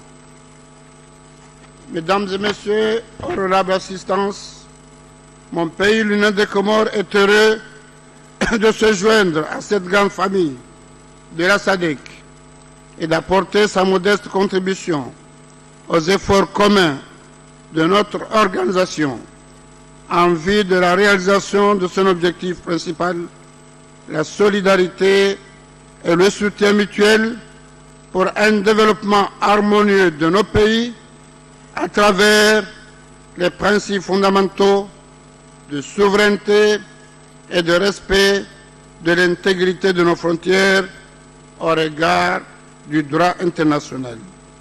En ce moment historique pour mon pays, où nous prenons part au sommet, au premier sommet, depuis notre adhésion plénière et effective en août 2018, je voudrais vous dire toute la fierté de l'Union des Comores d'appartenir à une organisation régionale qui reste un modèle d'intégration et de développement économique solidaire. Au moment où l'on parle d'intégration continentale au sein de l'Union africaine, le raffermissement et le renforcement de la coopération au sein de la SADC constitue non seulement un levier important pour y parvenir, mais aussi un bel exemple de la coopération sud-sud. C'est par l'action commune et la mutualisation de nos efforts que les pays de la SADC pourront tirer le meilleur profit de ce grand chantier à l'échelle continentale. Mesdames et Messieurs, honorables assistances, l'adhésion des Comores, pays insulaires, à la SADC vient enrichir le cercle des États insulaires en développement dans cette organisation. C'est un atout majeur qui doit être pris en compte dans les nouvelles orientations stratégiques et de développement de la SADC. Toutefois, notre statut particulier d'État vulnérable et fragile, plus confronté aux aléas climatiques et doté de ressources économiques limitées, mérite toute notre attention afin que nous puissions occuper pleinement notre place dans ce dynamisme ambitieux. Comme vous le savez, il a été dit ici, le Mozambique et les Comores ont été durement frappés par le cyclone Kenneth du 23 avril dernier, qui a dévasté ce pays et causé d'énormes dégâts matériels et des pertes humaines. Ils en subissent encore les conséquences. Pour le cas de mon pays, tous les secteurs ont été touchés, notamment l'énergie, l'agriculture, les infrastructures de base, le bâtiment et j'en passe. Mon gouvernement, avec ses moyens modestes, a alors décidé de consacrer la moitié du budget national de l'année 2019 à la reconstruction du pays et s'est beaucoup investi pour mobiliser la solidarité nationale et internationale. Honorable assistance, l'Union des Comores vient d'ouvrir une nouvelle page de son histoire. 44 ans après l'indépendance du pays, le peuple comorien aspire à de nouveaux changements, à une nouvelle dynamique de gouvernance politique capable d'inscrire les Comores parmi les pays émergents d'ici 2030. Cette ambition, nous l'inscrivons dans l'agenda 2063 de l'Union africaine et des objectifs de développement durable de l'Organisation des Nations Unies. Cette aspiration est le fruit d'assises nationales qui ont rassemblé sans exclusif les populations des 4 îles. En ma qualité de premier garant du droit du peuple comorien, j'ai entendu cette volonté unanime et fait mienne les recommandations qui en ont issu. J'ai ainsi lancé de grands chantiers d'évolution institutionnelle et de développement économique suite à un référendum constitutionnel qui a conduit vers des élections anticipées, à l'issue desquelles j'ai eu le grand honneur d'être réélu au mois de mars dernier. La confiance qui m'a été renouvelée par le peuple comorien constitue pour moi un encouragement à continuer sur la lancée pragmatique de l'émergence du pays. Et je voudrais ici renouveler mes remerciements les plus sincères aux pays de la SADC qui nous ont accompagnés et soutenus durant ce processus, en particulier au secrétaire exécutif pour avoir bien voulu prendre part à la cérémonie de mon investiture à la magistrature suprême de mon pays au mois de mai dernier. Cette présence réconfortante prouve si bien été l'engagement et la constance de notre organisation et de ses organes dans la promotion de la démocratie, de la paix et de la sécurité dans notre région.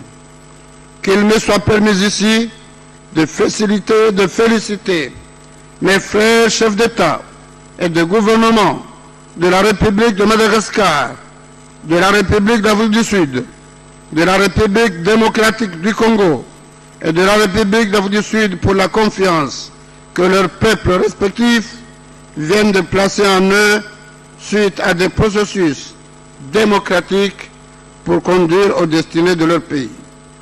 Mesdames et messieurs, la SADC constitue pour l'Union des Comores un espace stratégique de développement économique et pragmatique. C'est aussi un parfait modèle de défense de la sécurité, de la paix, de la démocratie en Afrique.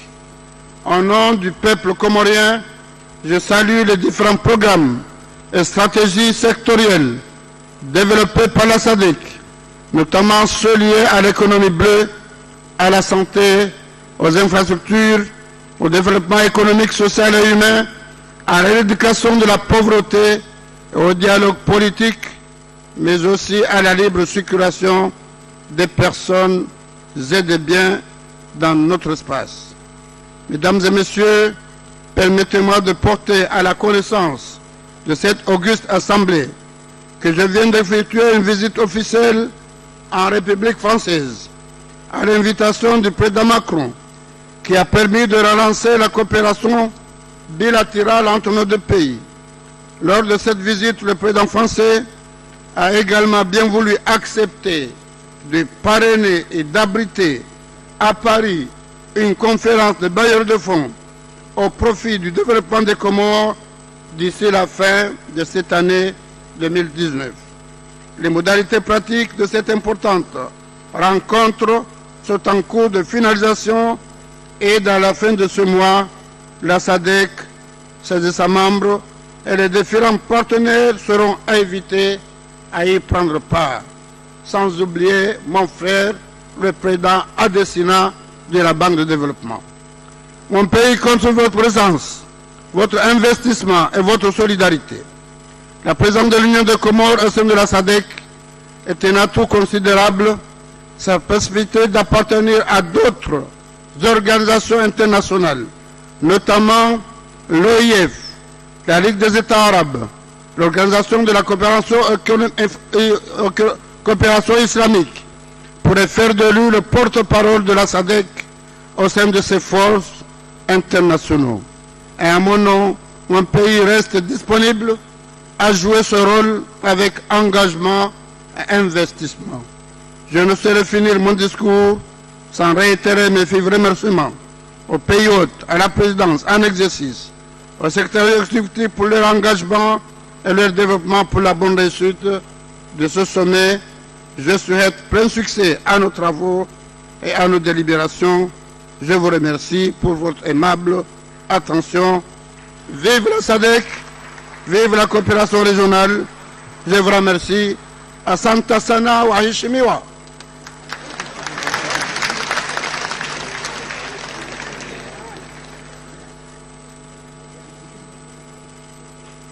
Thank you. The Union of Comoros is the newest member of SADC. Shall we just give them another round of applause as a welcome to the SADC family?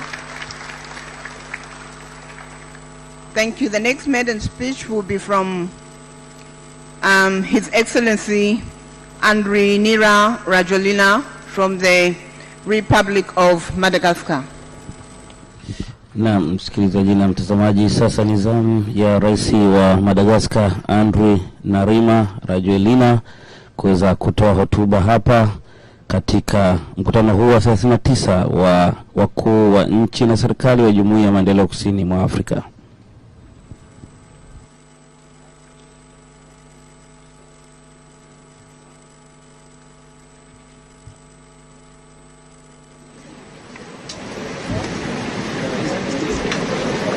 Excellence, Dr Julius Nyerere,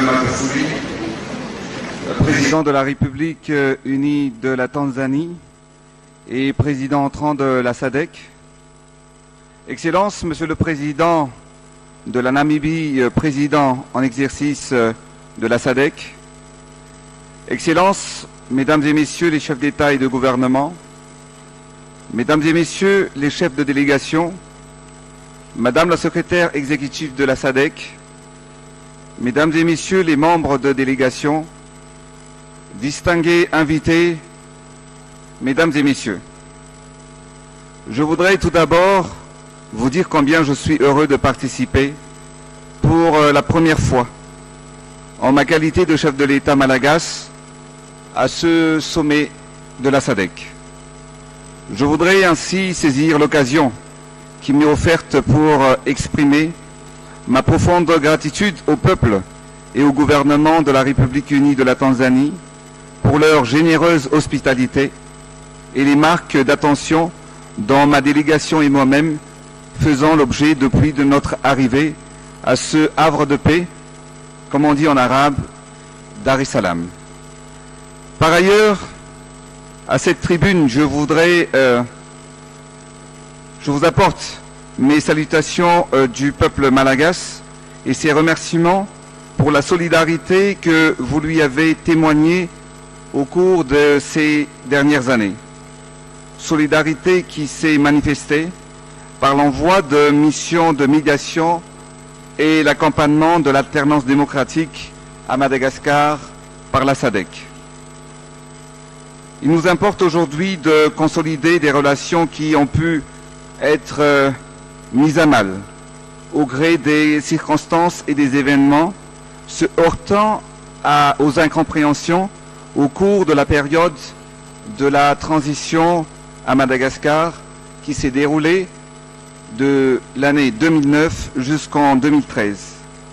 Comme on dit, le peuple a toujours raison et la voix du peuple, c'est la voix de Dieu.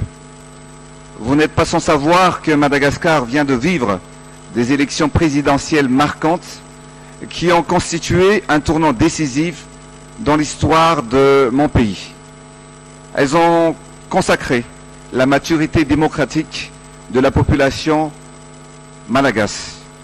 Elles ont aussi engendré un regain d'espoir et de confiance au sein de la population malagasy, mais également de la part de nos partenaires quant à nos capacités de mettre fin au paradoxe d'un pays béni par la nature et doté d'un fort potentiel, mais qui a néanmoins accumulé un retard de développement.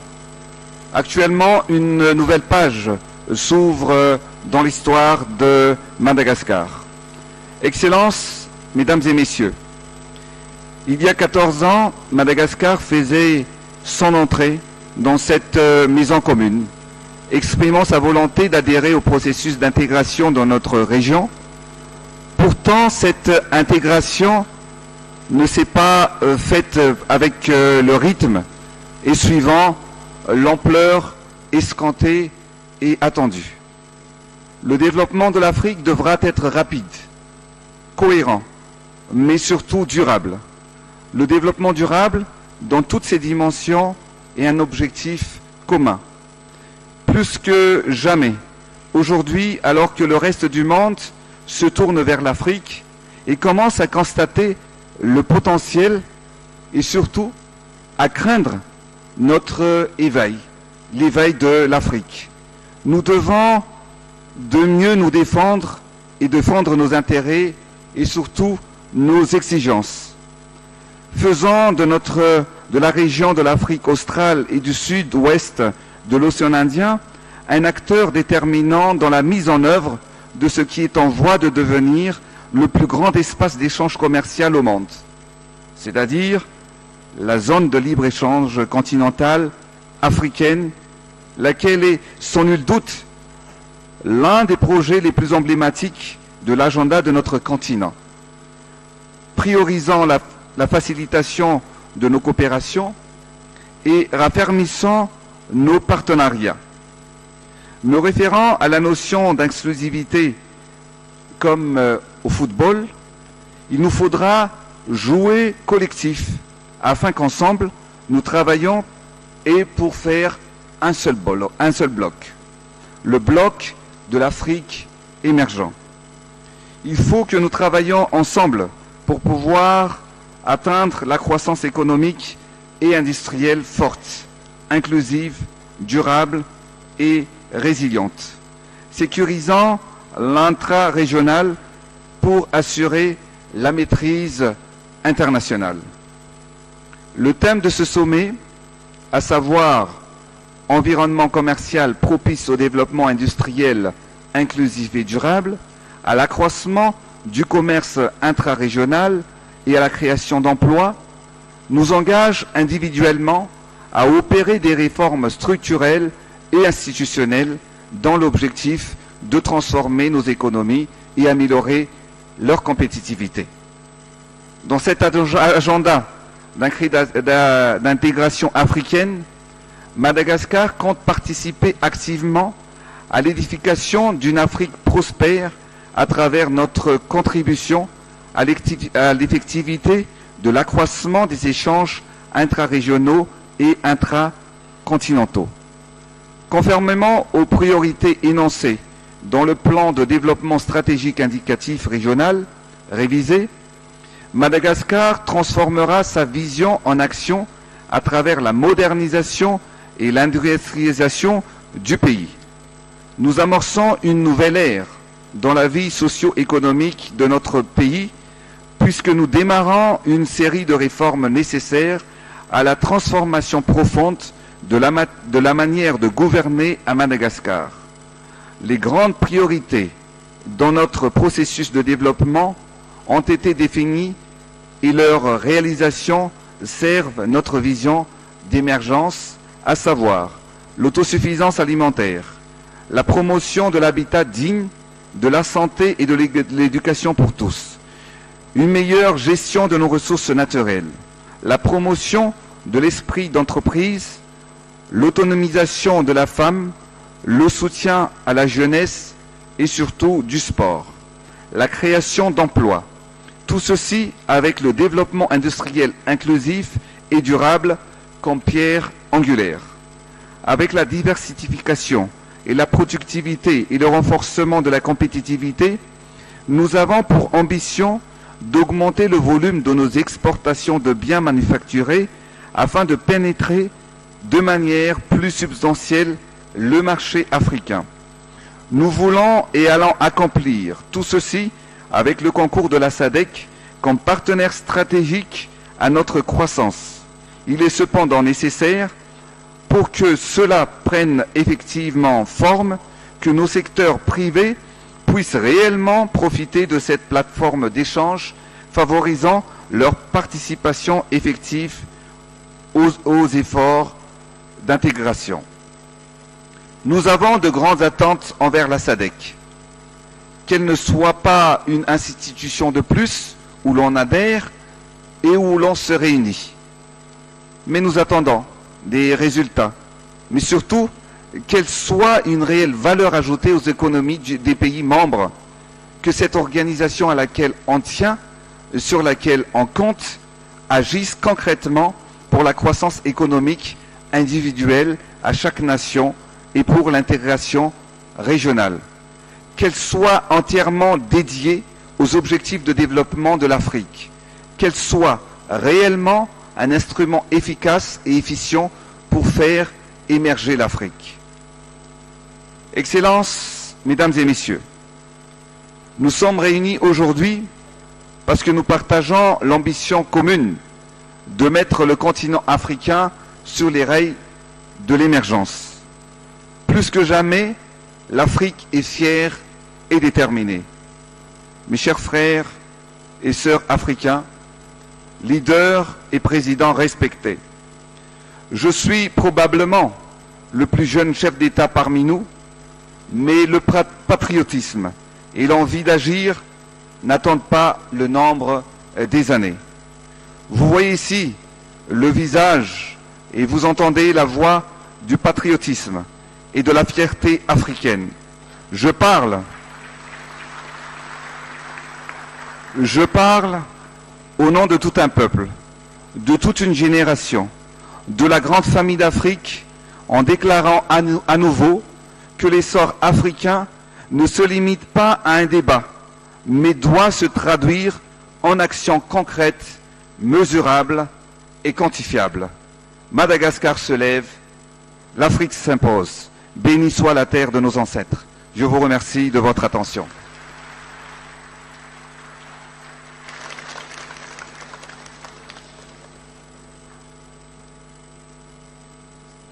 Thank you, Republic of Madagascar. Before I invite the next presentation for the maiden speech, I just want to appeal to distinguished delegates. There is a mic that is still on, which is interfering with the translation.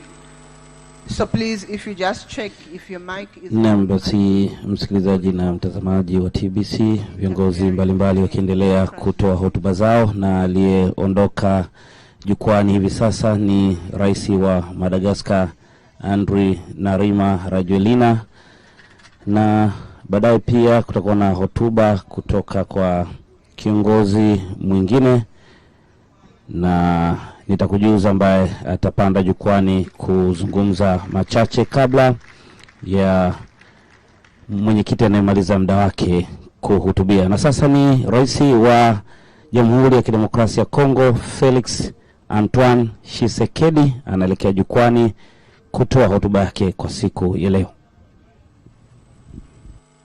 Excellences, Monsieur le Président Hage Geingob, Président de la Namibie et Président en exercice sortant de la SADC, Excellences, Monsieur le Président John Pombe Magufuli, Président de la République unie de Tanzanie et Président en exercice entrant de la SADC, Excellences, Messieurs les chefs d'État et de gouvernement, distinguées Premières Dames, Madame la Secrétaire exécutive de la Communauté de développement de l'Afrique australe, distingués invités à vos titres et qualités respectifs, Mesdames, Messieurs, c'est pour moi un honneur d'être ici à Dar es Salaam, à ce 39e sommet de notre organisation sous-régionale. Je voudrais d'abord présenter ma gratitude au gouvernement et au peuple frère de la République unie de Tanzanie pour l'accueil combien chaleureux et fraternel qui a été réservé à toute ma délégation ainsi qu'à moi-même depuis notre arrivée sur cette terre de Mwalimu Julius Nyerere, ce beau pays qui va de Tanganyika à Zanzibar, Jamhuri wa Muungano wa Tanzania.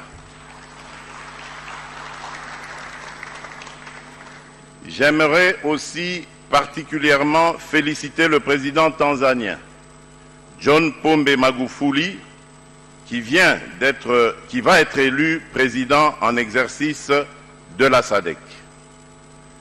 C'est aussi pour moi l'occasion d'exprimer ma gratitude au docteur Hage Geingob, président de la République de Namibie et président sortant de la SADC, qui a fait avancer le programme d'industrialisation de la région.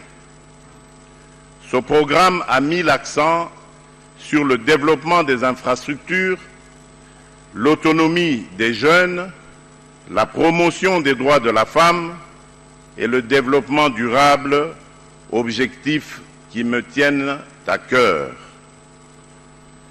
Mes félicitations s'adressent enfin à Madame Lawrence Tax Stergomena, secrétaire exécutive de la SADC, pour sa remarquable contribution au développement économique régional et la mise en œuvre du plan stratégique indicatif de développement régional. Enfin, je remercie vivement tous les pays membres de la SADC pour leur accompagnement manifeste durant les moments les plus critiques, ce qui a permis d'éviter l'implosion de la République démocratique du Congo et de favoriser l'alternance politique, démocratique et historique vécue récemment après les élections de décembre 2018. Mesdames et messieurs, je prends l'engagement solennel de n'épargner aucun effort pour que mon pays, la République démocratique du Congo, avec votre accompagnement, recouvre rapidement dans sa partie Est la paix et la stabilité pour lui permettre de contribuer efficacement au processus d'intégration sous-régionale. Mesdames et messieurs, au moment où je prends la parole devant cette auguste assemblée, je voudrais vous informer que la partie Est de mon pays est en proie à une insécurité persistante causée par les groupes armés d'origines internes et externes. Le plus redoutable de ces mouvements armés est celui des ADF-MTN, dont le modus operandi consiste à commettre des actes terroristes conformes à leur appartenance à Daesh, ce qui constitue une menace tant pour la République démocratique du Congo que pour toute la sous-région. C'est pourquoi j'ai élaboré un vaste programme pour le rétablissement de l'autorité de l'État visant à mettre un terme à l'insécurité qui sévit encore dans sa partie Est et favorisant la réconciliation de tous les fils et les filles de mon pays. Ceci aura comme conséquence l'instauration d'un état de droit et l'amélioration du climat des affaires. Mesdames et messieurs, je voudrais ici solliciter un peu, en vertu de la charte de notre organisation, votre solidarité envers mon pays et son peuple pour qu'à l'issue de cette session, nous puissions, à l'instar de la brigade spéciale qui opère sous le commandement de la MONUSCO et qui avait mis en déroute le mouvement de M23, prendre la ferme résolution de renforcer les forces armées de la République démocratique du Congo afin d'en finir définitivement avec tous ces mouvements qui sèment la mort et la désolation au sein de nos populations. Je propose de créer, à l'image de la coalition mondiale contre le terrorisme, une coalition régionale pour éradiquer ce fléau. Mesdames et messieurs, au-delà de ces préoccupations sécuritaires, mon pays est également confronté à la maladie à virus Ebola qui sévit dans la même région. Compte tenu de la gravité de cette situation, j'avais mis en place au mois de mai dernier une cellule technique qui travaille sous ma supervision, composée d'experts de renommée internationale, parmi lesquels le docteur Mouyembe, qui a identifié le virus d'Ebola et dont les travaux de recherche ont conduit à la découverte du MAB 114, une molécule thérapeutique pour le traitement contre la maladie. Pour votre information, ces travaux seront récompensés le 30 août prochain par le gouvernement japonais. Cette stratégie de riposte nous a permis de mettre à l'abri la ville de Goma et de poursuivre l'éradication dans les autres parties qui seraient affectées, tels les 2 cas détectés avant-hier à Bukavu. En même temps, le Rwanda, pays voisin, l'Organisation mondiale de la santé et la République démocratique du Congo se sont accordés pour adopter des mesures communes préventives permettant de renforcer la riposte. C'est ici l'occasion pour moi de saluer l'élan de solidarité qui s'est manifesté de la part de nos partenaires bi- et multilatéraux pour leur accompagnement et leur soutien. Je puis enfin vous rassurer que je ne ménagerai aucun effort pour relever ce défi.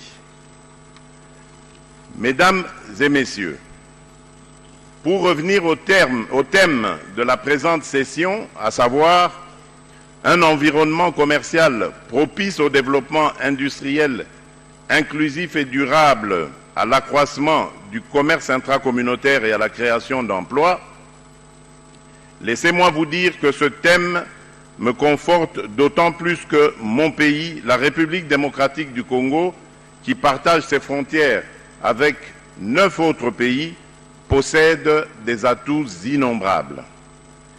Qu'il s'agisse de sa population, sa superficie, son écosystème, son sol et son sous-sol, son potentiel hydroélectrique et minier, la République démocratique du Congo demeure un maillon important dans le développement de la sous-région. Je m'engage à poursuivre l'intégration régionale et la politique de proximité avec tous les pays de la SADC. Dans ce contexte que je m'emploie à faire de l'intégration nationale,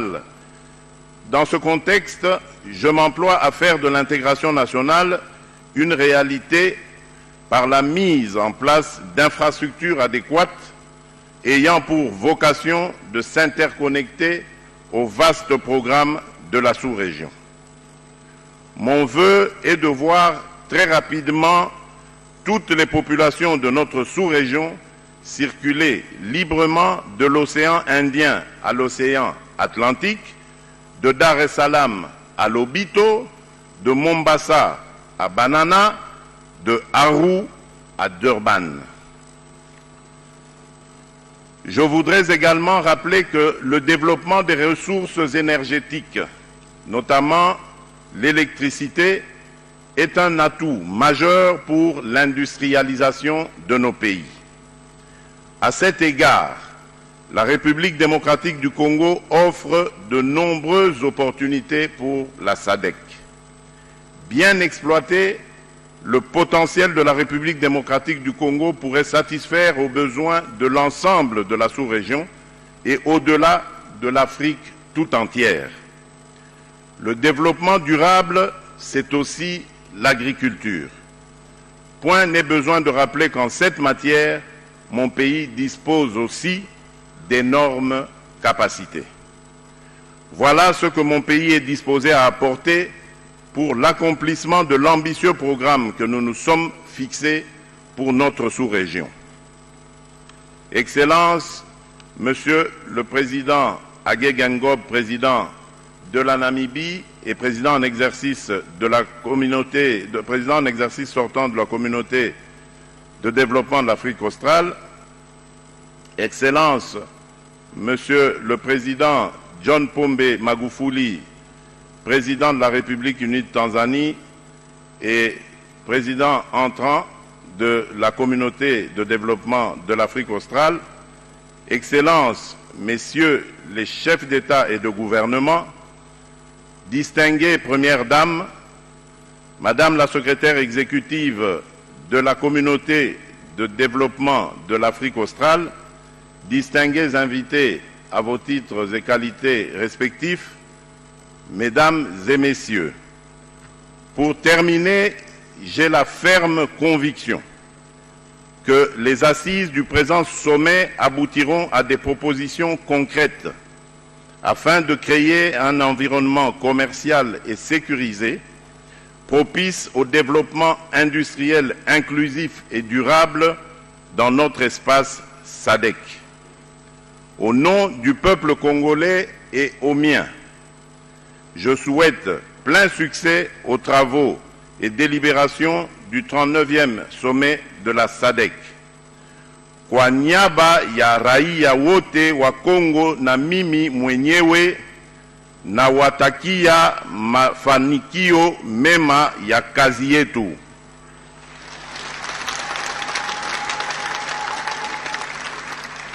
Félicitons-nous de l'adoption du Swahili comme 4e langue de travail. Que Dieu bénisse notre communauté. Je vous remercie. Asanteni.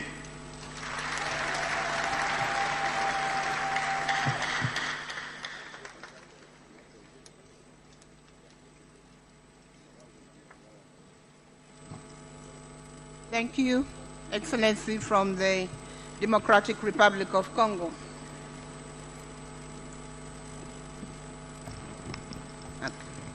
Thank you.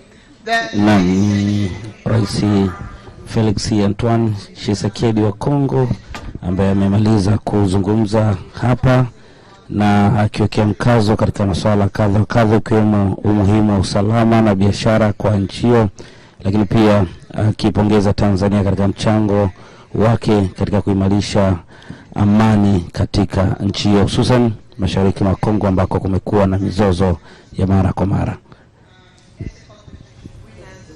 And the media award winners.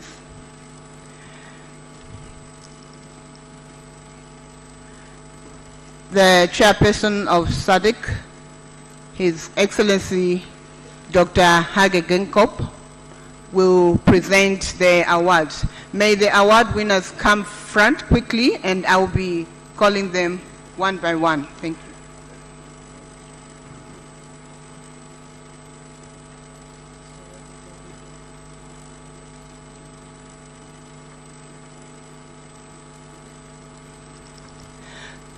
We're going to begin with the secondary school essay winners.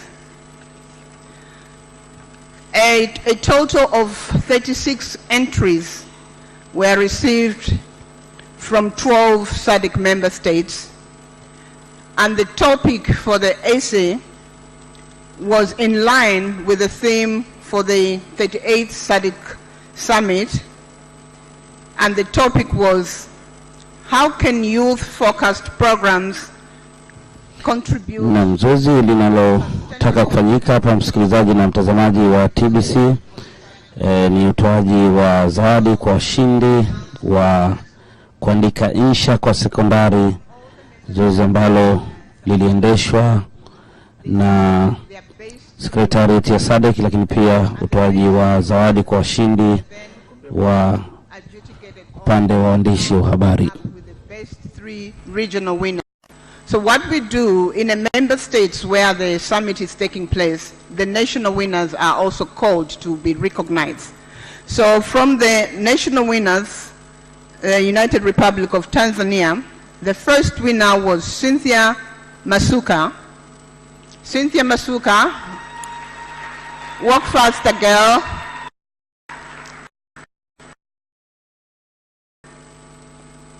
The second was Ruvina Daud, and the third was Clement. You can just remain standing there. Now announce the winners for the Ruvina Daud, third in the regional position from the United States, and she received a prize of 750 United States dollars. In the second position, we have Faith Vongai Shuboba from the Republic of Zimbabwe. She received a prize of $1,000 and a certificate. And in the first position for the secondary school essay, we have Abigail Larona Olerile from the Republic of Botswana, who received the certificate and a prize of $1,500. In addition, the United Republic of Tanzania has provided additional gifts to the winners, and they are all going to receive a laptop and a trophy. Laptop and the trophies. The boxes for the laptops are there, we've seen them, and the trophy has a special message. I'll ask my colleague Mindy to just quickly say what message is on the trophy. Okay, while the trophy is still coming, we can proceed to the winners for the media awards. Again, we received a total of 31 entries. Just quickly to see the message on the trophy. Message from the trophy, as you can see, it's a map of Tanzania, and it reads, Tuzo kwa Cynthia John Masuka, mshindi wa kwanza kitaifa, shindano la uandishi wa insha za wanafunzi. Imetolewa na Mheshimiwa Dr. John Pombe Joseph Magufuli, Rais wa Jamhuri ya Muungano wa Tanzania na mwenyekiti wa SADC. Thank you. So that is a present from the President himself. Girls and boys, what do you say? Thank you. The media winners, we received 31 entries comprising the 4 categories of radio, television, print, and photography. And the first winner for the radio category is Ms. Maria de Fatima Kosa from the Republic of Mozambique. Maria will walk away with a certificate signed by the chairperson of Tzadik and a prize of $2,500. The second winner does not come to receive their prize to Summit, but they'll get their prize in the country. But I'll mention the second winner is from Zimbabwe, Mr. Butler Nepure. He will receive $1,000. The first winner for the television category, who is here to receive the prize, is Malike Munela from the Republic of Malawi. Marike gets a certificate and $2,500. The second winner for television category doesn't come to Summit, but they will receive their prize in their country. That's Miss Maria Sasha Swedenman from the Republic of South Africa.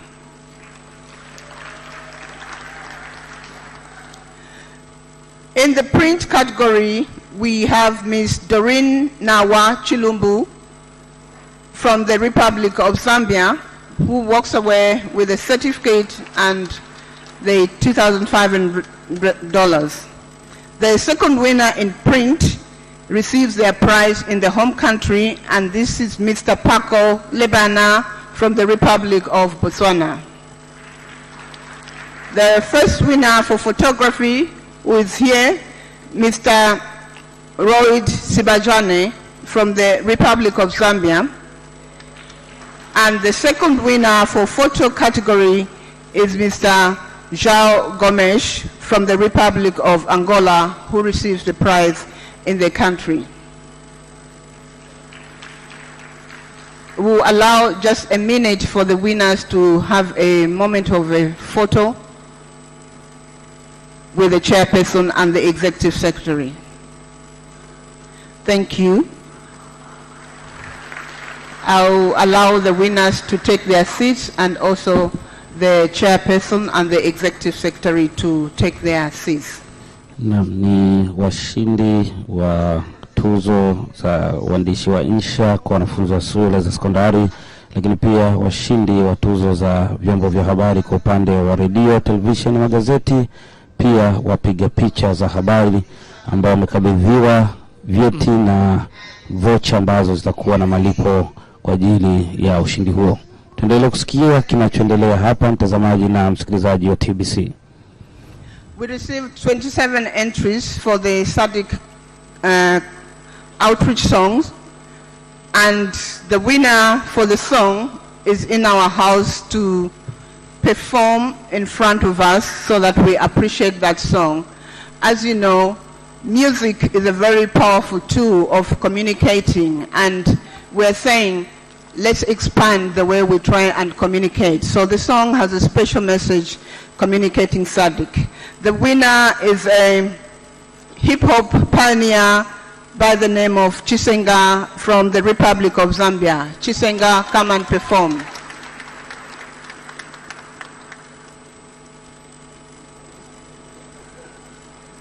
And the title of the winning song is Tzadik, Throw Your Hands Up. 1 2 1 2. In Zambia we say 1 2 1. The cue, please. Na totela, which means thank you. IT, please. I love the food in Tanzania, and that is the saddest part about leaving here.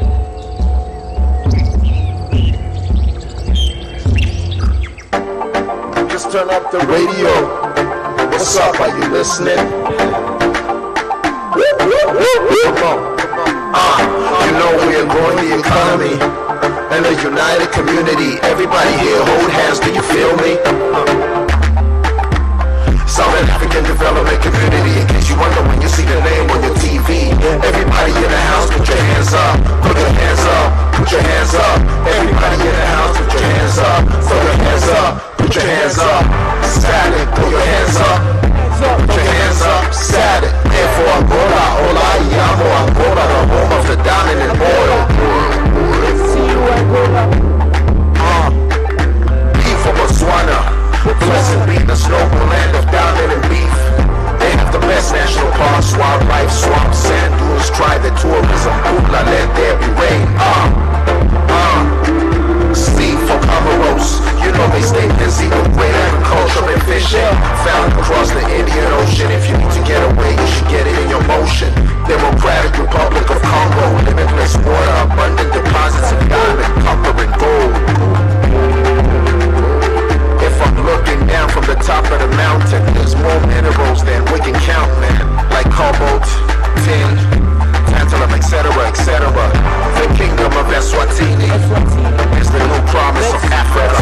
Majestic in all its ways, rich traditions, customs, royal friendly, makes you feel welcome.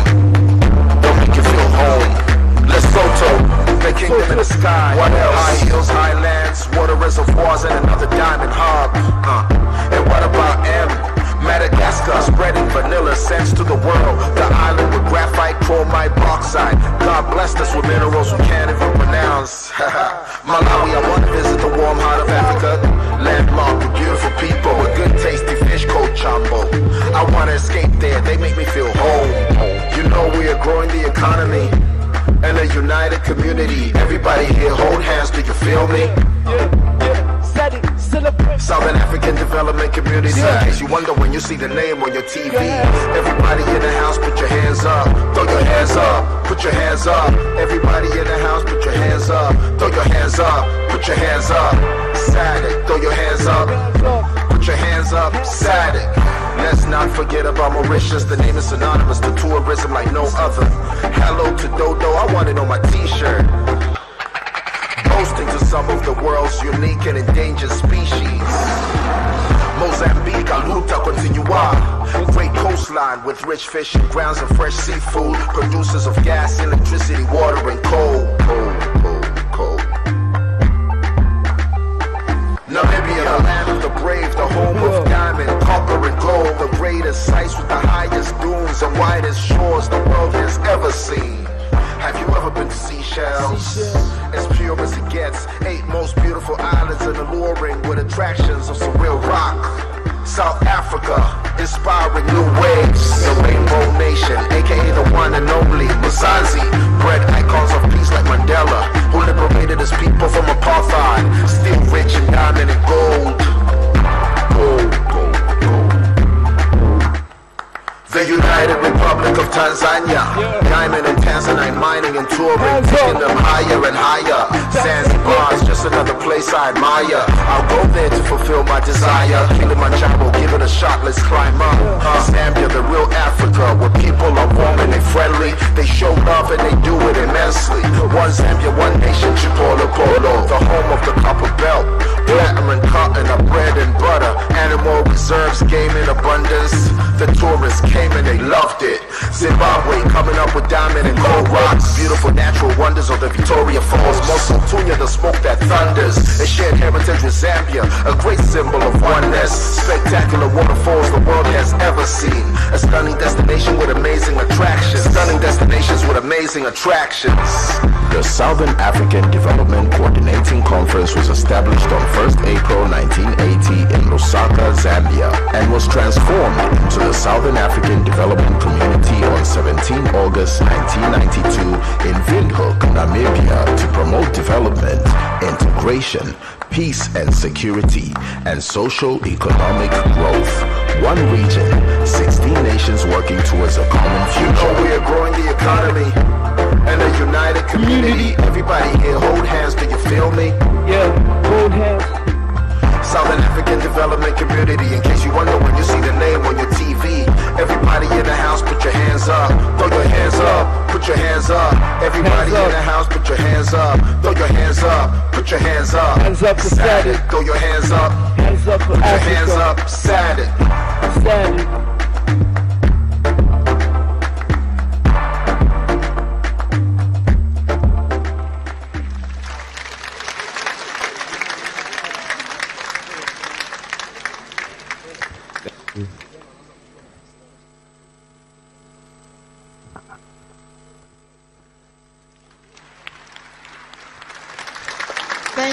Thank you, Kisenga. Indeed, Tzadik, we're a united community. This song is a brand new song, just launched. We're going to have a way of making copies and promote it.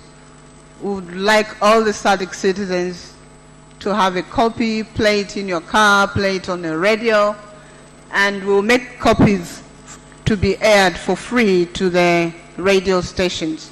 Thank you very much. The next presentation will be a keynote address by the SADC chairperson, His Excellency Dr. Hage Geingob, President of the Republic of Namibia, and that will be followed by a ceremonial handing over of the chair.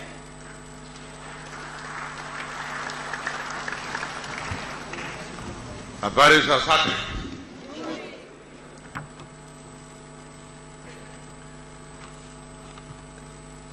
Before I start, I would like to kindly ask all of us to get up, to pay respects to our brothers and sisters, some of we lost in Oil Tenga, and also those who were affected by cyclones. Minute of silence, please.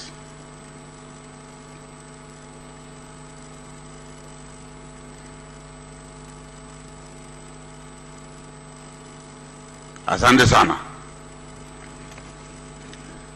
Your Excellency, Dr. John Joseph Pombe Magufuli, President of the United Republic of Tanzania and incoming chair of SADC, if I give him the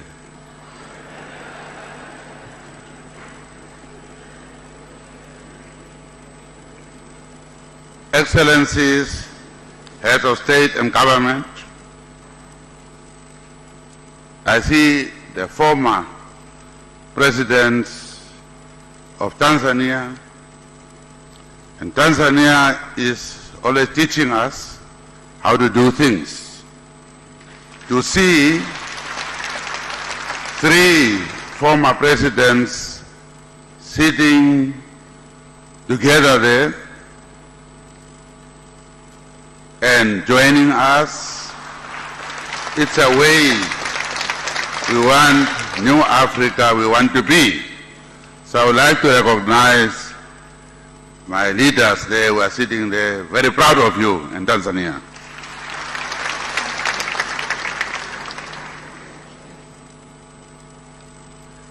Excellency Executive Secretary of SADC,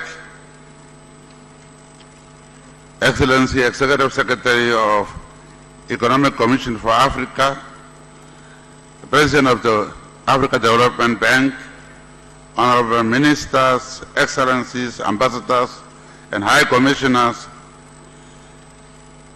representatives of regional and international organizations,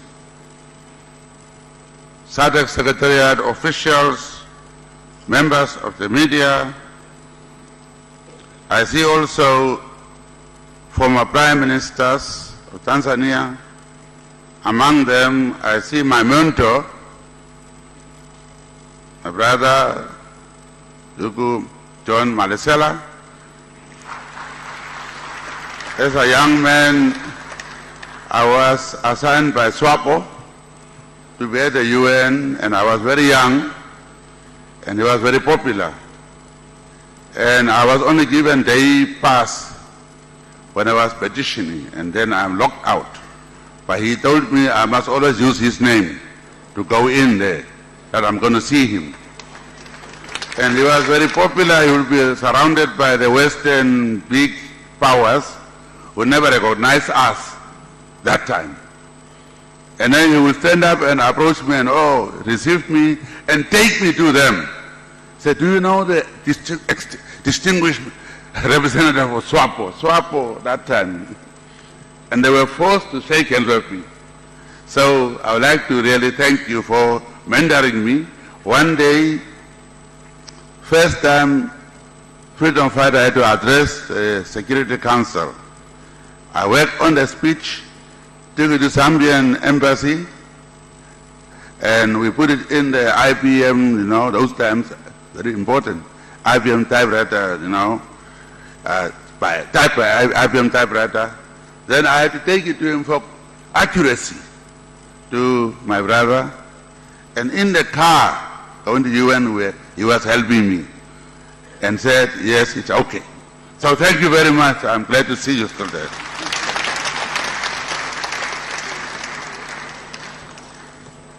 It is a great pleasure for me to welcome you to the 39th Ordinary Summit of the SADC Head of State and Government in the United Republic of Tanzania. Let me express my gratitude to my counterpart, His Excellency President John Joseph Pombe Magufuli, and the people of the United Republic of Tanzania for the warm reception and hospitality accorded to all of us since our arrival. We are gathered here in this historic city of Dar es Salaam, which was not only home, but actual sanctuary to many of us who sought to escape the brutality of the apartheid colonialism. The teachings of Mwalimu Julius Nyerere continue to inspire us. He not only believed in the inalienable right of every African person, but together with the heroic people of the United Republic of Tanzania, he walked the talk. Mwalimu, together with the founders of SADC, had a clear vision that only the full realization of the right to self-determination would pave the way for effective regional integration. Allow me to express my gratitude, Your Excellencies, for the support you accorded me as chairperson of SADC and to Namibia since we assumed the chair of SADC in August 2018 in Windhoek. It has been an honor to work with you all in advancing the cause of regional integration in order to better the lives of our people. In our quest to entrench democratic values and constitutionality in our region, 6 member states, namely the Kingdom of East Swatini, Democratic Republic of Congo, the Republic of Madagascar, the Union of Comoros, the Republic of Malawi, and the Republic of South Africa held successful elections since the last summit. Allow me to congratulate the governments and the people of these member states for holding credible and peaceful elections and for upholding SADC's democratic principles. For the first time since independence, we have witnessed a peaceful transfer of power in the DRC, making a new era for socio-economic prosperity, peace, and political stability for the country. My brother, congratulations. Indeed, democracy has continued to mature in our region, as demonstrated by the fact that a number of heads of state are attending this 39th Ordinary Summit for the first time following the successful elections in their countries, and they just address us, all of them. In SADC, we shall always be a family characterized by values, a common destiny for a common people, emerging from a common history. To this end, we are encouraged by the recent signing of the peace accord in the Republic of Mozambique, a further demonstration that SADC places a high premium on peace and stability as a precursor for development in the region.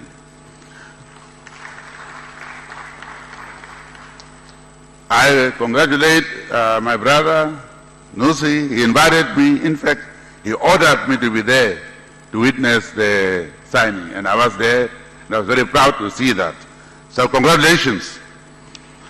Your Excellencies, distinguished ladies and gentlemen, the year 2018-2019 marked the 4th year of the implementation of the SADC revised Regional Indicative Strategic Plan 2015-2020, since its adoption by the SADC Extraordinary Summit of Heads of State and Government in April 2015.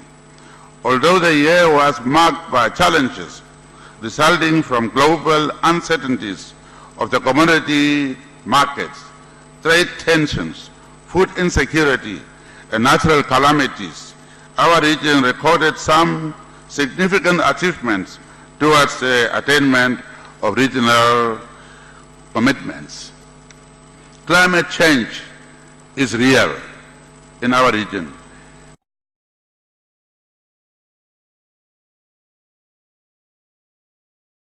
The region faced several weather-related phenomena, namely tropical cyclone Desmond, Enowa, Idai, and Kenneth. As a result of these events, we witnessed intensive flooding in Comoros, Mozambique, Tanzania, Madagascar, Malawi, and Zimbabwe. Heavy rains also affected KwaZulu-Natal in South Africa. The cyclones killed over 1,000 people, injured estimated 3,000 people, damaged economic infrastructure, education and health facilities, and destroyed over 800,000 hectares of cropland, as well as crops and seed stocks. Over 3.3 million people were affected and required immediate humanitarian assistance, including food, shelter, clothing, potable water, sanitation, and medical support. In addition, below average rainfall and prolonged dry spells resulted in reduced agricultural production, thus negatively affecting pastures and livestock, as well as water supply for human and other uses. Member states affected by severe drought conditions include Angola, Botswana, Lesotho, Namibia, and Zimbabwe. In the meantime, Botswana, Lesotho, and Namibia have declared state of emergency and have started implementing response plans. In response to these national disasters, the following measures were undertaken. 1. Contingency funds amounting to $500 million were released towards emergency relief efforts of tropical cyclone Idai to complement efforts by member states, national and international partners. 2. A regional floods appeal was launched in response to tropical cyclone Idai, which sought $323 million to support victims with immediate needs and resilience building actions. 3. Post-disaster needs assessment was conducted in Mozambique, Malawi, and Zimbabwe for reconstruction and rebuilding following the tropical cyclone Idai. I wish to express sincere appreciation to SADC member states for their prompt, effective, and generous response in providing humanitarian assistance to the affected countries. Disaster risk reduction should be a regional priority, as it is clear that the natural disasters can have a significant negative impact on our economies and our people. This therefore calls for deliberate measures to address the impacts of climate change, while also mainstreaming the disaster risk reduction at both the regional and national levels. Disaster risk reduction strategies contribute to the decrease of disaster risk and the negative impacts of disasters in order to attain sustainable development and eradicate poverty. The following are some of the measures which are to be considered as part of the mitigation of the impacts of climate change and risk reduction. 1. Pursuing sustainable development by, amongst, reducing deforesting and encouraging reforestation to reduce greenhouse gases that contribute to climate change. 2. Drawing lessons from the previous disasters to strengthen the regional preparedness and response mechanisms and early warning. 3. Putting in place measures to ensure timely response and provision of humanitarian assistance and restoration of livelihoods to the affected communities. 4. Raising awareness in the region on how to mitigate the effects of climate change. Ladies and gentlemen, the region boasts an active young population where 2/3 of its citizens are below the age of 35 years, thereby presenting opportunities for the fortunes of the region to be drastically transformed into greater economic growth and prosperity. Hence, 38 Tzadik theme on promoting infrastructure development and youth empowerment for sustainable development was the focus of a number of programs and activities across all sectors in 2018-2019, with emphasis on youth engagement. The theme also gave impetus for the full implementation of the SADC Declaration on youth development and empowerment adopted by heads of state and government in August 2015. Some of the key initiatives implemented are the following. 1. Participation of youth in various forums, dialogues, including water, energy, ICT, transport, and employment sectors. 2. A youth coordination structure was established for water, energy, and food security, Nexus infrastructure project. 3. A SADC framework for monitoring, evaluation, and reporting on the youth programs, among others, at the national levels was established to facilitate evidence-based youth policy development and implementation. 4. A conceptual framework for the implementation of SADC regional program on youth innovation and entrepreneurship aimed at ensuring sustainability of the 38th summit theme was also developed. 5. The high-level roundtable was conducted with a theme, quote unquote, upscaling sustainable energy for the industrialization agenda and youth empowerment for SADC region. Your Excellencies, ladies and gentlemen, while youth actively contribute as political actors, innovators, entrepreneurs, and peace builders, they continue to face disproportionate social, economic, and political barriers, which prevent them from unleashing their full potential and meaningfully contributing to sustainable development. Unemployment, underemployment, lack of skills, and access to capital result in youth experiencing social and political challenges, such as conscription into armed rebellions and exposure to drug use and risky behavior. Additionally, our youth continue to migrate within the continent as well as abroad in search of greener pastures, making them vulnerable to exploitation, extreme abuse, and mistreatment, among other things. The full realization of SADC vision and mission are hinged on deliberate and coordinated efforts to accelerate social development that prioritizes youth development and empowerment. We need to continue enhancing youth participation in policy formulation and to develop programs in areas that affect the lives of young people in the SADC region.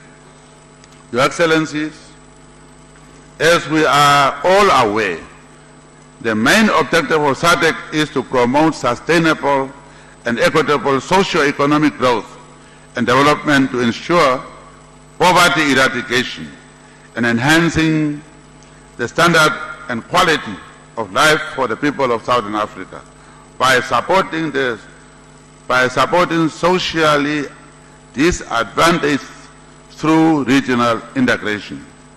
To achieve the stated overarching objective, the Secretariat continued to play an instrumental role during the year 2018-2019 in facilitating and implementing various interventions within the pillars of the revised RISDB. Industrialization remained at the core of the integration agenda of SADC and central to the diversification of regional economic growth. Some of the achievements recorded include the development of the draft protocol on industry and a draft regional mining vision and action plan. We have also set the tone in the area of value chains, particularly in mineral beneficiation, pharmaceuticals, and agro-processing. The much needed profiling in these areas has been completed. We now need to focus on mobilizing the private sector while we continue putting in place the needed supportive infrastructure as well as enhancing conducive business environment. Such initiatives are critical in the implementation of value chains and fostering our industrialization objectives. Opportunities in value addition and beneficiation in the region are immense and can be positively exploited through a regional approach taking into account the resource endowments, comparative advantage, productive capacities, and requisite skills of member states.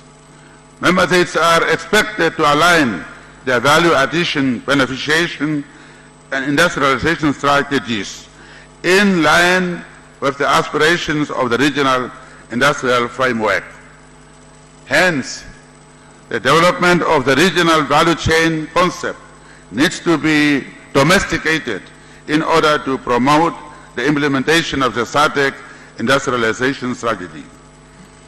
As a region, SADC has to assume a pivotal role in ensuring that there is an effective system of facilitating and monitoring intra-regional trade and cross-border business transactions with a view to enhancing intra-regional trade while identifying challenges and designing sustainable strategies and solutions to those challenges. In addition, SADC member states are expected to implement reforms in the trade sector and strengthen institutions in order to reduce barriers to intra-regional trade and cross-border business transactions. Closely linked to industrialization is development of infrastructure in support of regional integration. Infrastructure development is the catalyst for regional integration and therefore lies at the very heart of our efforts to promote high levels of inclusive growth and development in the region. It is imperative that we continue to accelerate the implementation of infrastructure projects in SADC, particularly through mobilizing adequate financing from domestic, private, and innovative sources of funding. To this end, Namibia recently inaugurated the new container terminal of the Walvis Bay port with a capacity to handle 750,000 20-foot containers. This is in line with our aspiration to deepen connectivity and enhance regional integration. The onus is on our respective governments to provide an enabling environment for infrastructure development by putting in place robust processes, systems, and institutions, as well as leveraging and harmonizing the existing structures at our disposal.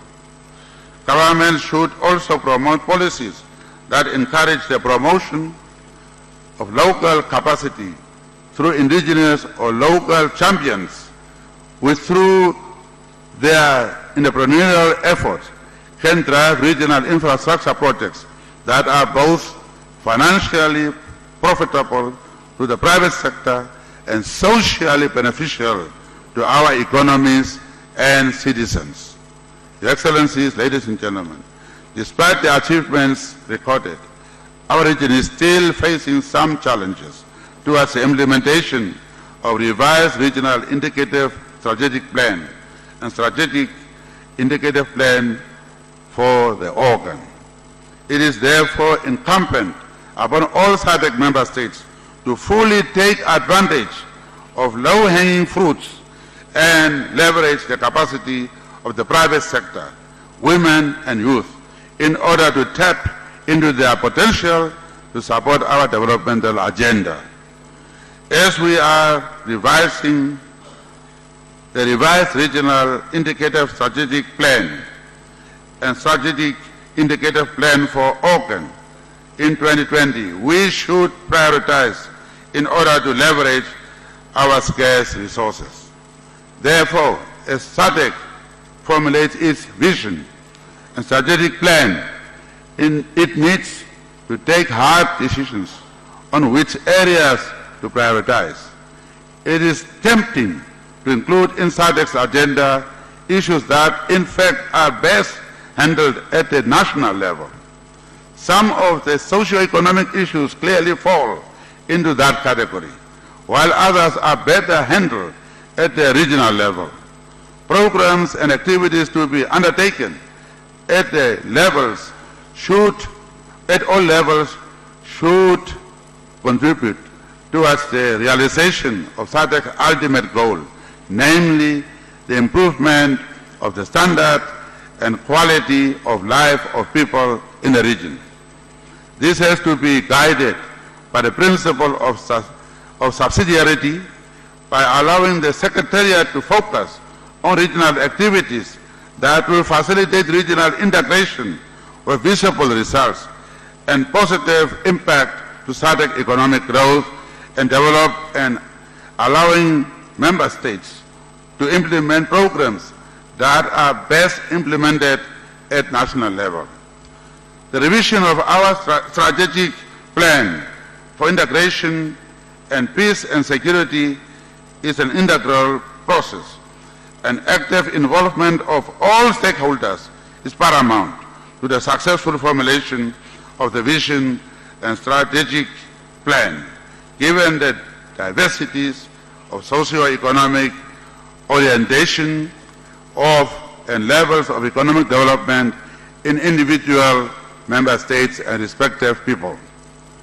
Your Excellencies, the year 2020 will mark the 25th commemoration of the declaration adopted at the Fourth World Conference on Women in 1995. Together with the international community, we will be taking part in the activities for the year, and we must accentuate the significance of contributing of our region in the advancement of gender equality and women empowerment, particularly in decision-making and economic empowerment. This will ensure that our achievements are reflected in the national, regional, and global review processes.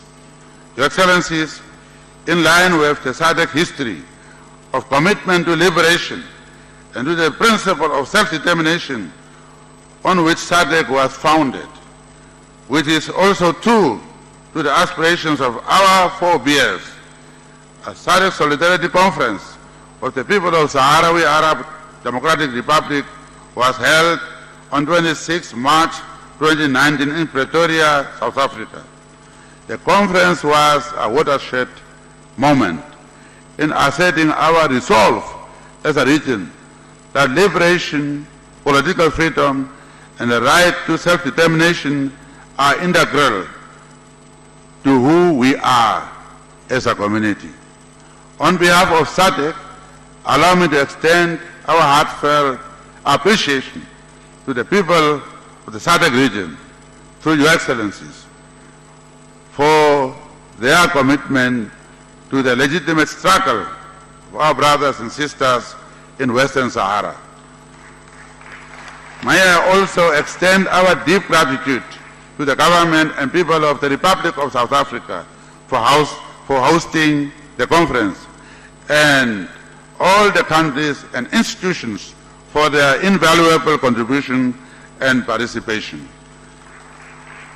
I believe that SADC, the African Union, and the United Nations will remain resolute in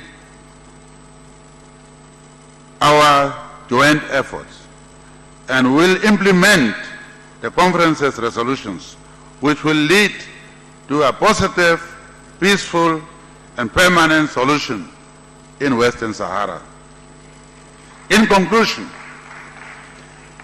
I wish to acknowledge the great strides we have made as a region and the role played by the SADC Secretariat under the leadership of SADC Executive Secretary Dr. Tzadik, who is from this country. In my country I say omake, you must omake. very tired. Their professionalism and commitment in ensuring that SADC continues to pursue its mandate is a pride of our region. I also wish to applaud the collaboration and support of our international cooperating partners who continue to make a significant contribution to a sustainable development in our region. I wish to thank Your Excellencies for the confidence you place in me and the people of Namibia during tenure as chairperson. Namibia is proud to have pulled its weight in our race towards economic prosperity and regional integration. It gives me great pleasure to pass the baton to the incoming chairperson, His Excellency and my dear brother, Dr. John Joseph Pombe Magufuli. I believe that given his wisdom and dedication to the acceleration of development and welfare of the citizens of our region and continent, he will advance our regional integration agenda to higher heights. And I also want to, from this platform now, as an outgoing chairperson, announce, so that he doesn't have trouble of announcing it, that Swahili is going to be now the official fourth language of SADC.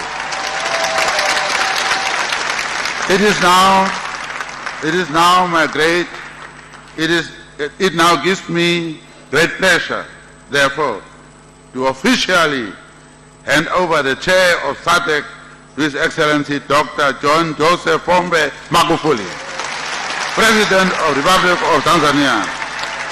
I wish us all productive implementation of our programs and the SADC development and integration agenda during the coming year under his very qualified and very dynamic leadership. May God, may Allah, may God bless you all, and thank you.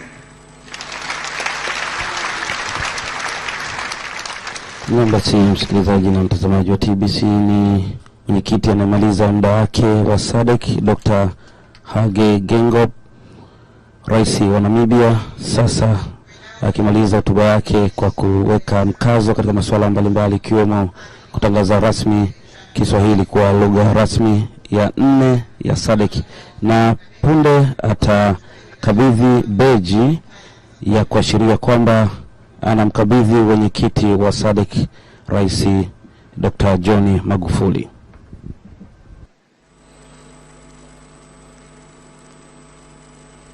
As they exchange, shall we give another round of applause to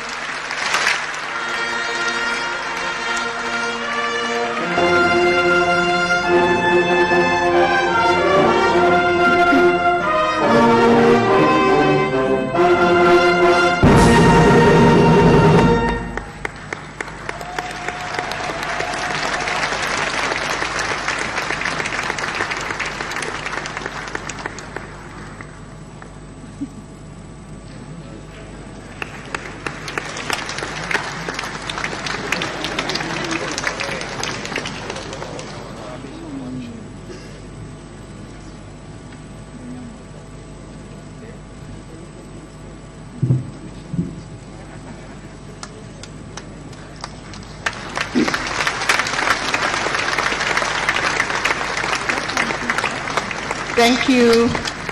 Congratulations, Your Excellency, Dr. John Pombe Magufuli. Shall we give another round of applause to welcome him? And I want to see it done the Tanzania way as well. We don't know.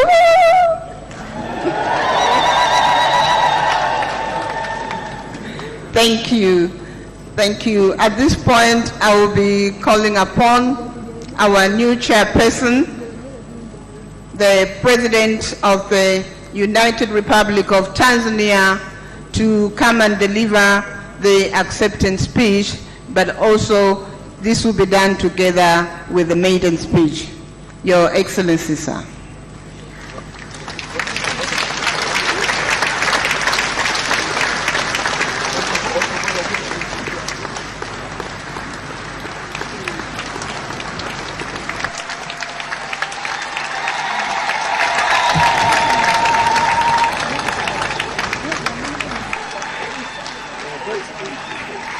Thank you, thank you, thank you. Your Excellency, Dr. Hage Geingob, President of the Republic of Namibia and outgoing chairperson of the SADC.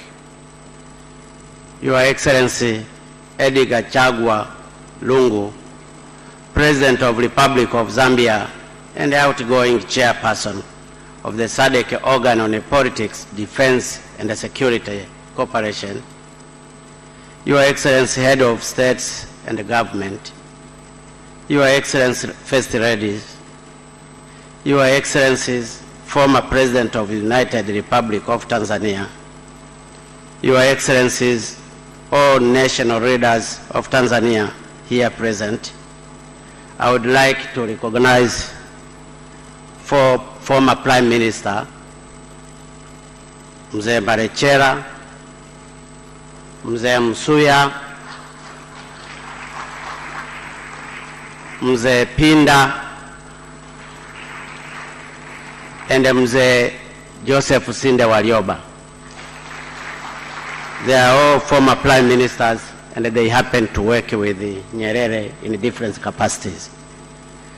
I would also like to recognize Deputy Prime Minister from Namibia, to whom she worked here as a freedom fighter. And during that time she was called Mama Namibia, Mama Swapo. And her name was Ndaitwa Natumbo Nandi.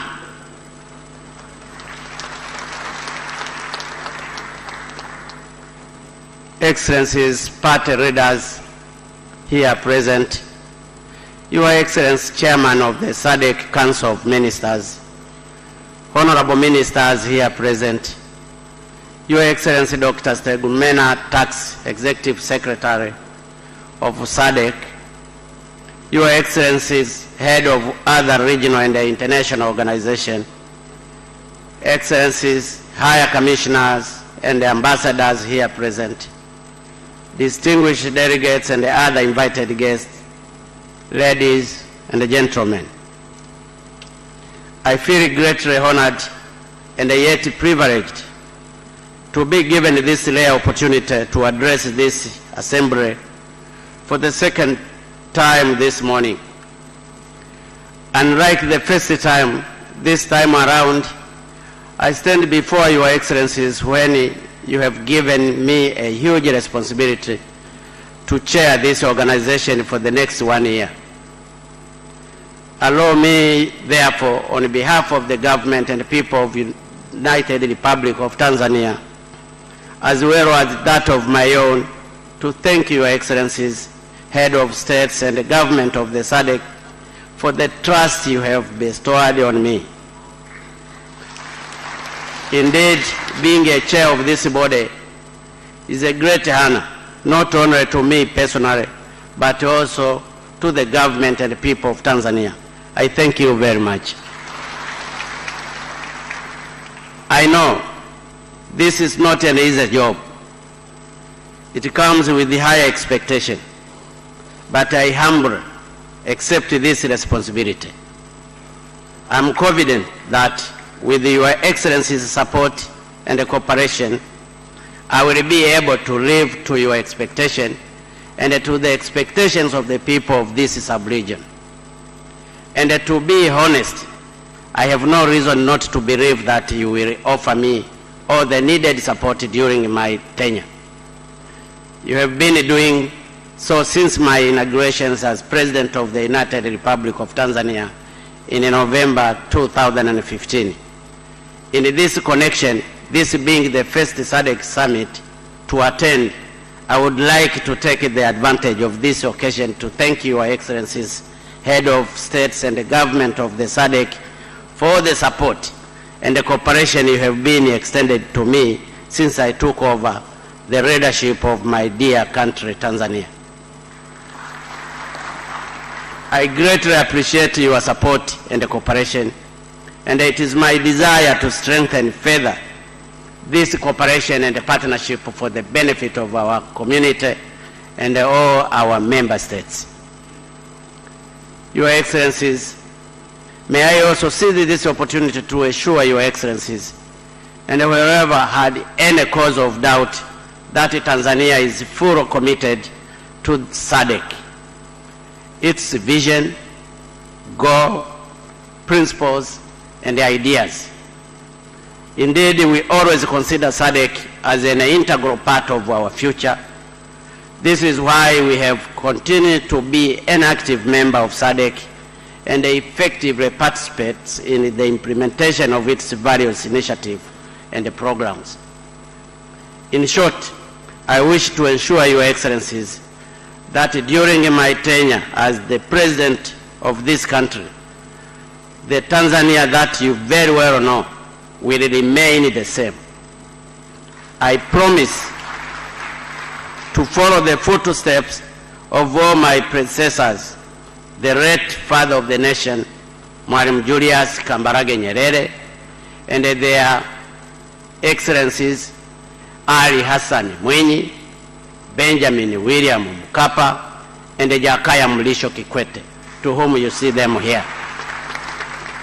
I know it is not an easy task, but I will try to the best of my ability, and it's my hope God will help me.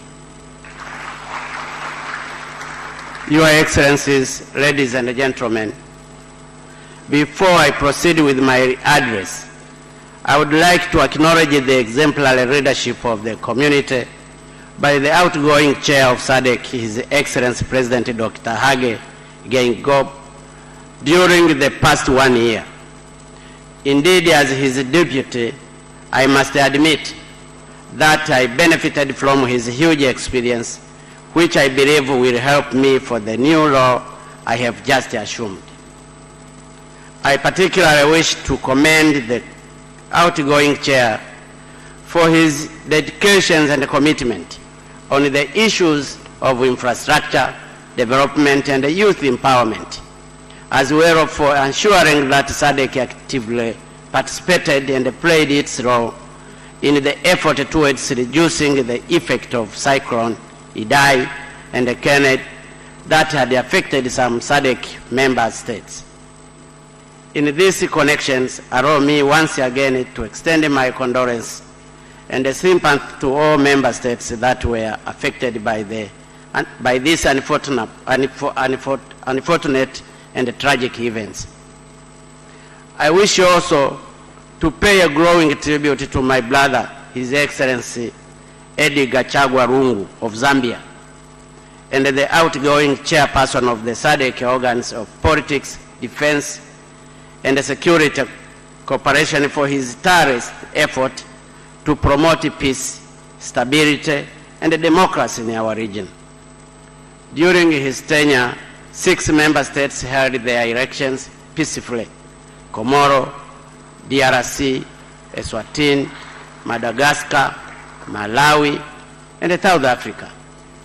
In this regard, I am sure you will all join me in congratulating their Excellencies Andre Rajoelina of the Republic of Madagascar, Azaria Saumal of the Union of Comoro, Cyril Ramaphosa of the Republic of South Africa, and Peter Mutharika of Republic of Malawi for the victories in their respective countries. But in a very special way, I salute my dear brother, His Excellency Felix Tshisekedi, for emerging victorious in democratic elections, which enabled a peaceful transfer of power for the first time in DRC since its independence in 1960. This is indeed another testimony that democracy had continued to grow and take root in our sub-region.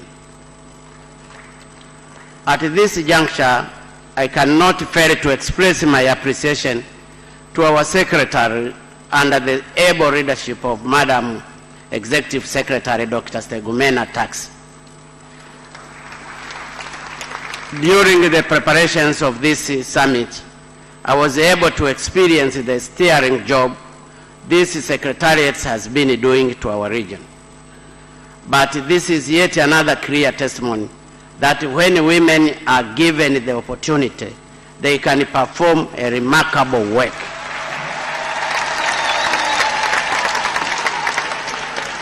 It is for this reason also, we in Tanzania decided in 2015 to elect a woman as our Vice President, Her Excellency Samia Suluhu Hassan. And I'm glad that she has never failed us. Your Excellency, Madam Vice President, may you please rise up so that delegate can recognize her. You can see her. I'm sure you can see her.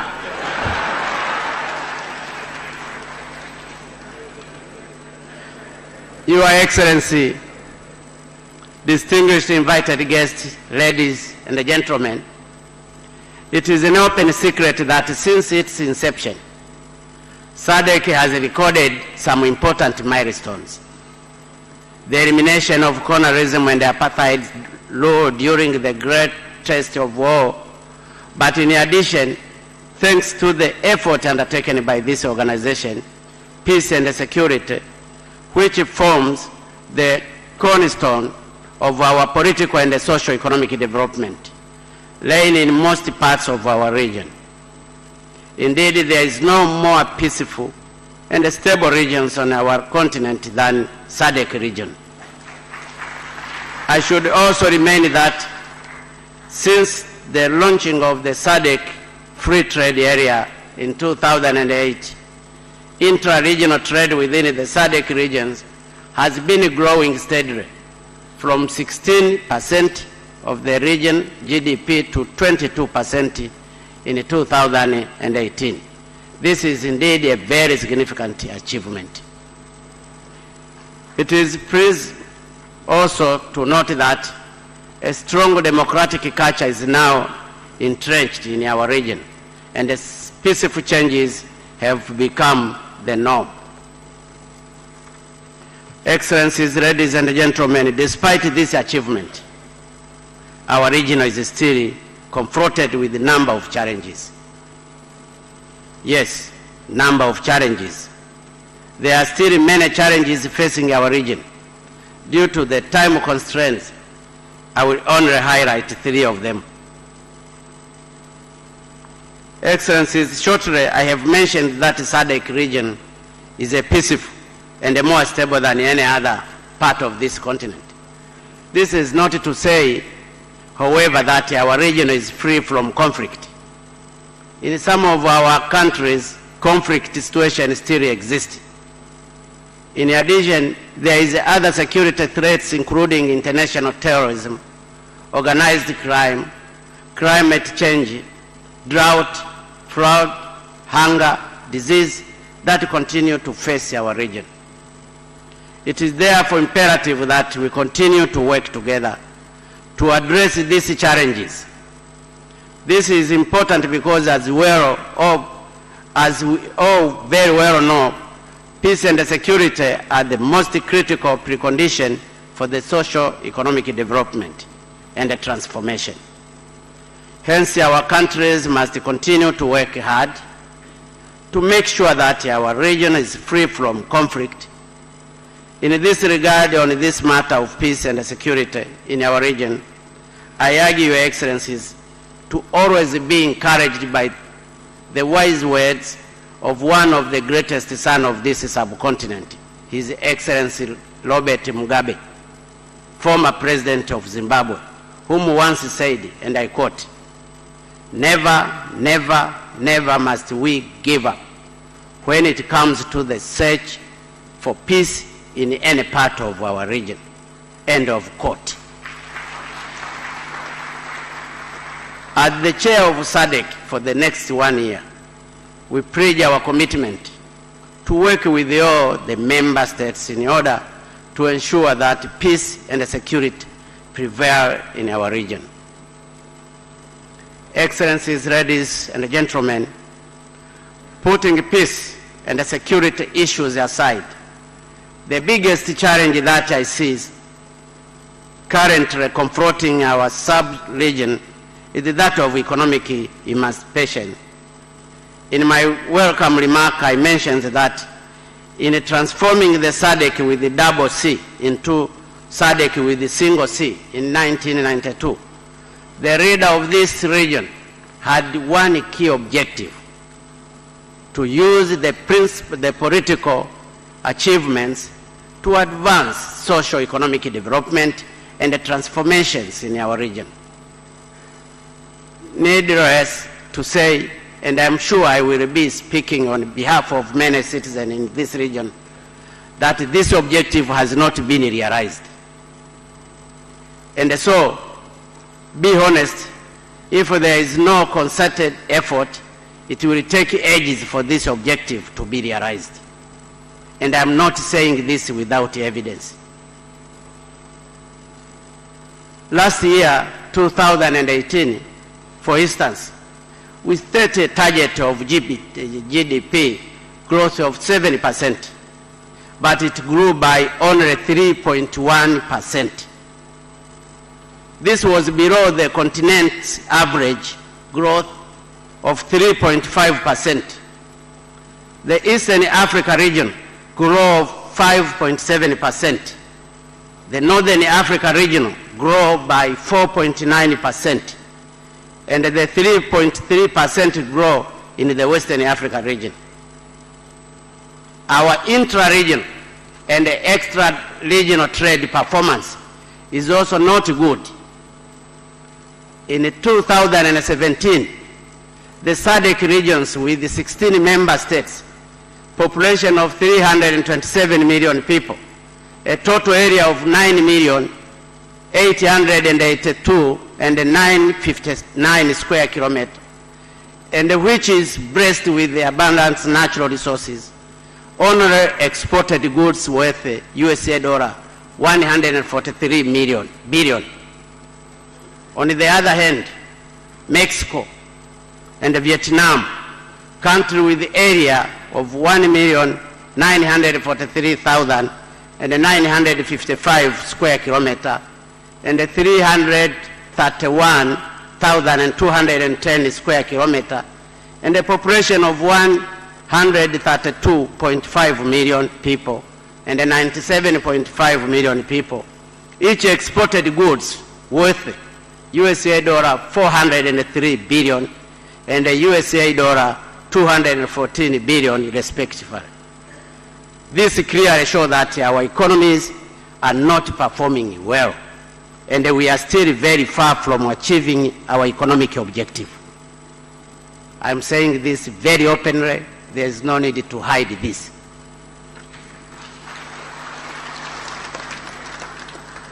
Excellencies, of course there is many reasons why our economy are not performing as expected. One of them being lack of information on the opportunities available in our respective countries. In May this year, for instance, I had the opportunity to visit 4 SADC countries. 3 of them, due to the drought and other natural disaster, were experiencing shortage of food. It surprised me to hear that those countries were planning to import food stuff from outside Africa, while in Tanzania we were struggling to find a market for 2.5 million tons of food, which was a surplus. But that is just one example. Due to lack of information, our countries are also importing cars, sugar, and fuel very far away from our region, while some SADC member states, South Africa, Mauritius, and Angola, for instance, are producing the same respectively. Importation and importation costs also contribute to the poor economic performance of our region. Studies have shown that the cost relating to customs in our region are 3 times higher than in Asia and 5 times higher than in the OECD countries. This cost, compounded by transportation costs, make the situation even worse. I am reliably informed that it costs less overall to import animal feeds and refined sugar from South America to our countries than to import the same from within our region. Difference in trade and investment policies, laws, regulations, and standards has also its fair share in hindering businesses and economic cooperations between and among SADC member states, and thus affecting our economic performance. For example, it is possible today for a good that is produced and cleared in one member state to be deigning to enter the market of another member state for not being able to meet the quality and standards. Why can't we harmonize our policy, laws, regulations, and standards, and therefore be able to increase the volume and the value of our intra and extra regional trade? Unless we do that, it will remain a daydream for our region to fully realize its economic objectives. Your Excellencies, at this juncture, allow me also to mention that apart from these three challenges that I have mentioned and highlighted, there is one more challenge that hinders our effort towards economic emancipation, which to me is the biggest of all. That challenge concerned the low level of industrialization in our region. Your Excellencies, history has taught us that no country or region in the world has ever developed without undergoing the process of industrialization. Today, all developed nations are the industrialized countries. Just to give you an idea of why the industrial sector is important, the World Trade Organization statistics, the review report of the year 2018 states that the value of the global trade in 2017 reached USA dollar 23.01 trillion, of which USA dollar 17.73 trillion were merchandise trade and the USA dollar 5.28 trillion commercial services. Of course, importance to note, however, is that of the USA dollar 17.73 trillion merchandise trade, 70%, almost USA dollars 12.41 trillion, were manufactured goods. In that same year, Africa in total exported goods worth USA dollar 417 billion. And as I mentioned earlier, SADC exported goods worth USA dollar 143 billion. More than 60% of the Africa's and the SADC exports were raw materials, mainly agriculture products, mining, and fuel. That means that Africa, including SADC, has not benefited much from that increase of global trade. This explains why Africa's share in the global trade is less than 3%. It also explains why the terms of trade are always in favor of other regions. For instance, in the year 2017, Africa exported goods worth USA dollar 417 billion, but its importation was USA dollar 534 billion. The reason is simple. We are selling goods of low value. It therefore requires us, for instance, to sell not less than 20 tons of cotton, coffee, or tea to buy just one tractor. And this also explains why our people continue to remain poor. Raw material in the world market are sold at a very low price. In addition, due to low level of industrialization in our region, the problem of unemployment is increasing. By exporting our raw material, it means we are also exporting jobs.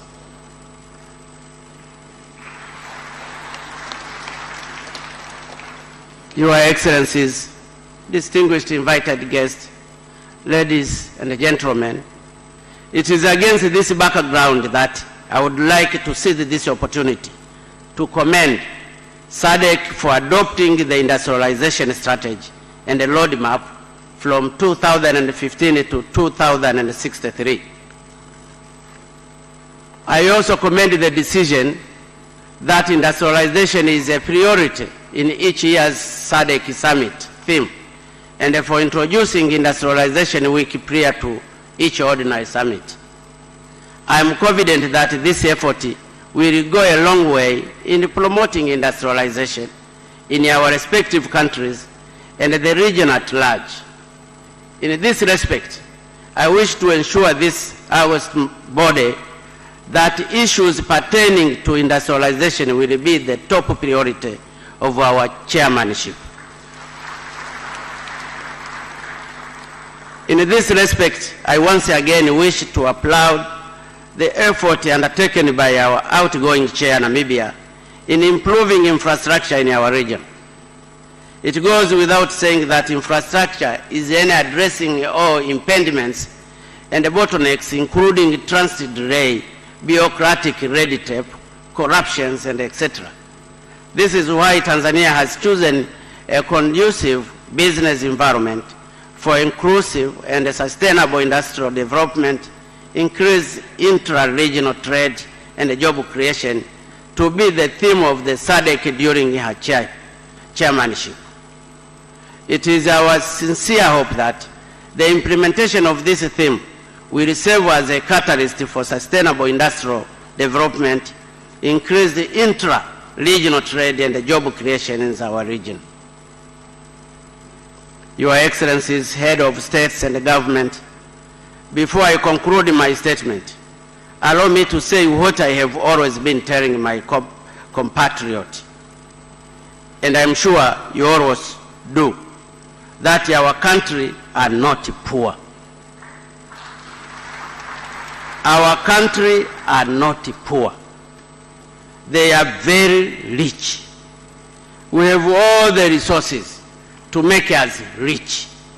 Apart from large populations of 327 million people, SADC region is a home to the large number of wildlife and plant species that are of extremely important, not to mention livestock and the marine ecosystems.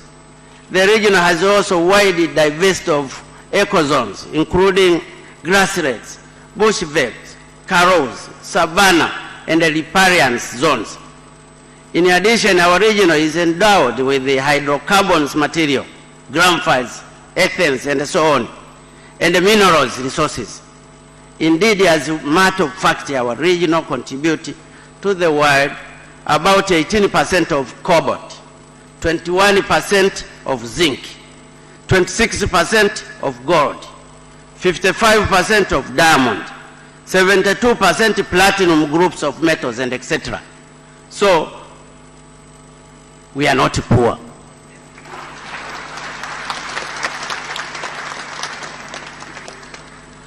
These are indeed resources that one can hope to have in order to be rich. We must therefore work together to ensure that we exploit and utilize these resources for the benefits of our country and our people. This is important because it is only through cooperation that we will be able to utilize these resources effectively and achieve our objective. And this is what the founding fathers of this organization and our respective countries, including the late Mwalimu Julius Nyerere, Mzee Kennedy Kaunda, the late Samora Machel, the late Agustine Neto, the late Sese Kama, the late Nelson Mandela, Mzee Robert Mugabe, Mzee Samu Mjoma, just to mention a few, have taught us that the power of unity, when it is channeled with purpose to achieve an objective, can provide a remarkable result.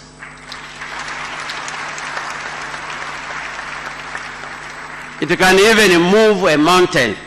Indeed, it was because of unity our founding fathers, with the limited resources, were able to fight colonialism and emerged victorious. This is why I appeal to you, Your Excellencies, that let us work together to ensure the dream that our founding fathers had in establishing this organization is achieved, and our goal for socio-economic transformations and the emancipations of our region is realized. Indeed, I personally believe that if we can work together, our economy will not grow by 3.1%. We shall be able to improve trade between us. Our industrial sector will grow. Our contribution to the global trade shall increase. Our people will no longer remain poor, and decent jobs will be available to our young people. In addition, I believe if we work together, peace and security will prevail in our region, and we shall also have a strong early warning mechanism and a system that will help us deal or reduce the impact of these natural disasters. Your Excellency, I have urged you to work together in order to achieve our objective. However, at this juncture, allow me also to challenge our Secretariat.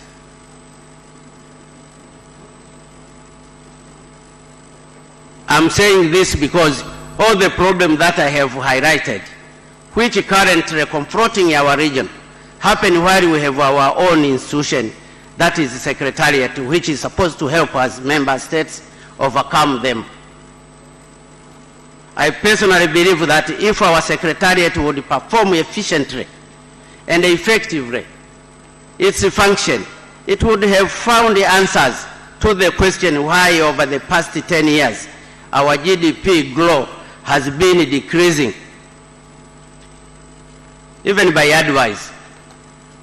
The last time that our GDP grew by more than 5% was the year 2008, whereby it grew by 5.7%.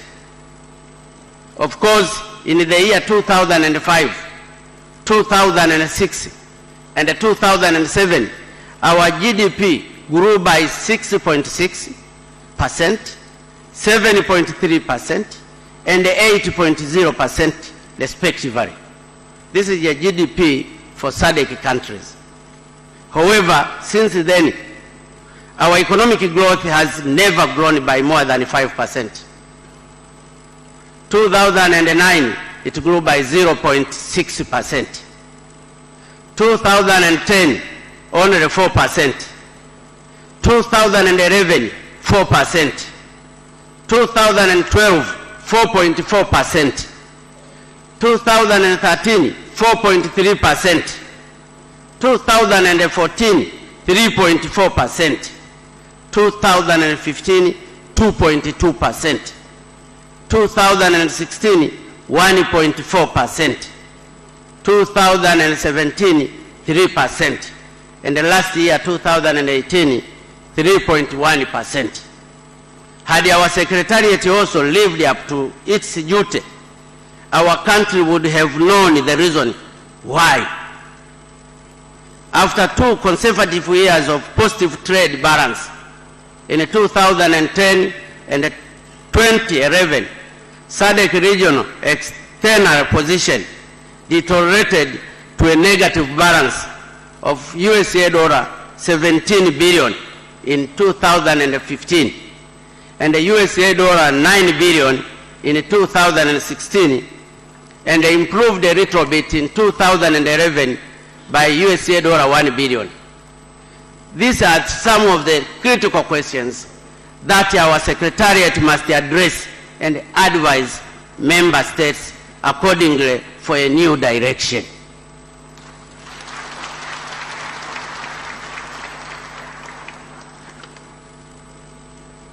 Your Excellencies, ladies and gentlemen, I will be remiss of me to end my speech without saying anything on Zimbabwe. As we are all aware, this brotherly and sisterly country has been on sanctions for a long time. These sanctions have not only affected the people of Zimbabwe and their government, but our entire region. It is like a human body. When you chop one of its parts, it affects the whole body. Therefore, I would like to seize this opportunity to argue the international community to lift up sanctions it imposed on Zimbabwe.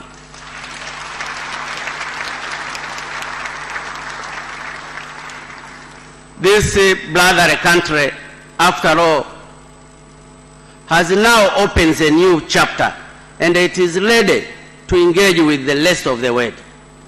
It is therefore, I believe, in the interest of all parties concerned to see these sanctions be removed. In this respect, I wish also to urge all SADC member states to continue to speak with one voice on the issue of Zimbabwe. Long live SADC, long live Africa, a luta continua. I thank you for your kind attention. Asante sana.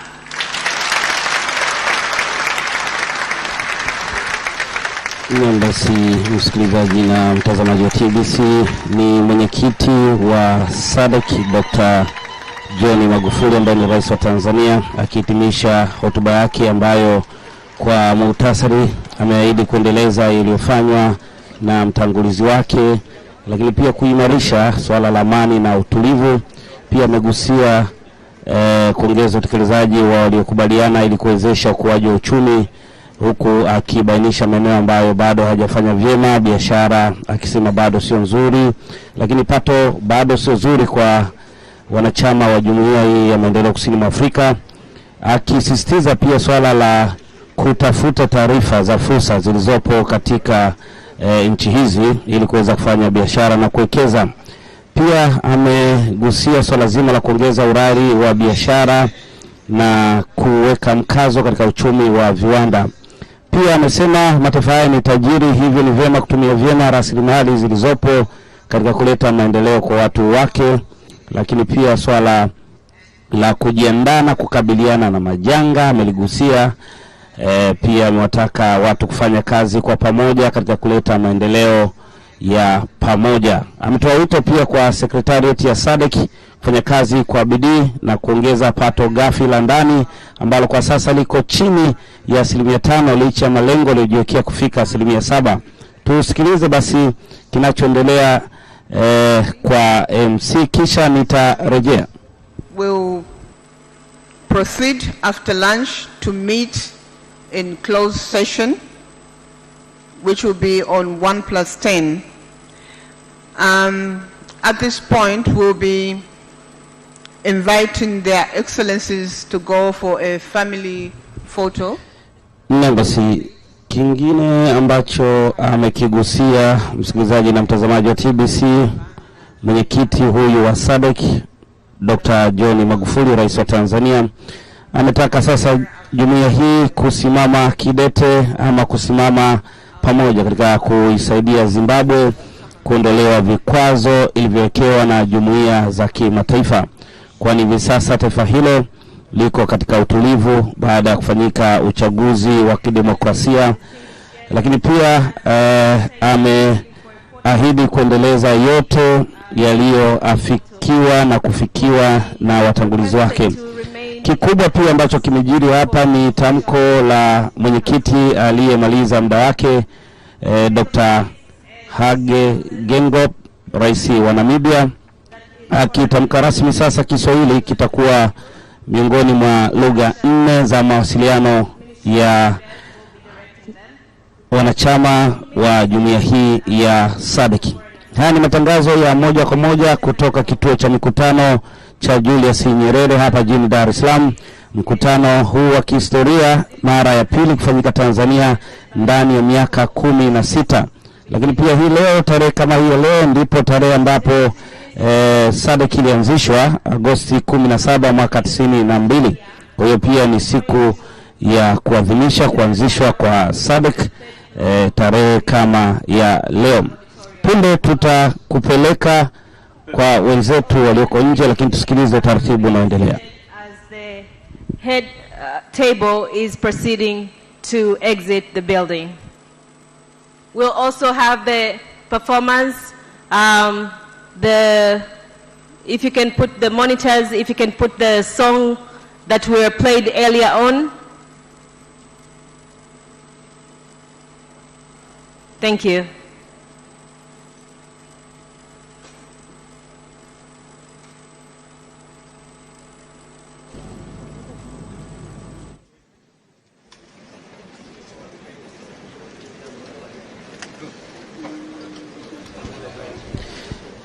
Mtazamaji na msikilizaji wa TBC, hotuba mbalimbali hapa ziliendeshwa kwa lugha tofauti ikiwemo Kifaransa na Kiingereza, na nikujuze tu viongozi sasa hao wakiongozwa na mwenyekiti ambaye anapita kuwasalimia viongozi mbalimbali ikiwemo wastaafu, waziri wakuu wastaafu hao ambao wamepangana hapo, Mzengo Peter Pinda, Cleopa Msuya, Mzee Malechela, akisalimiana na viongozi wengine wa taasisi mbalimbali, katibu mkuu kiongozi, lakini pia makamu wa rais mstaafu, rais mstaafu wa Zanzibar,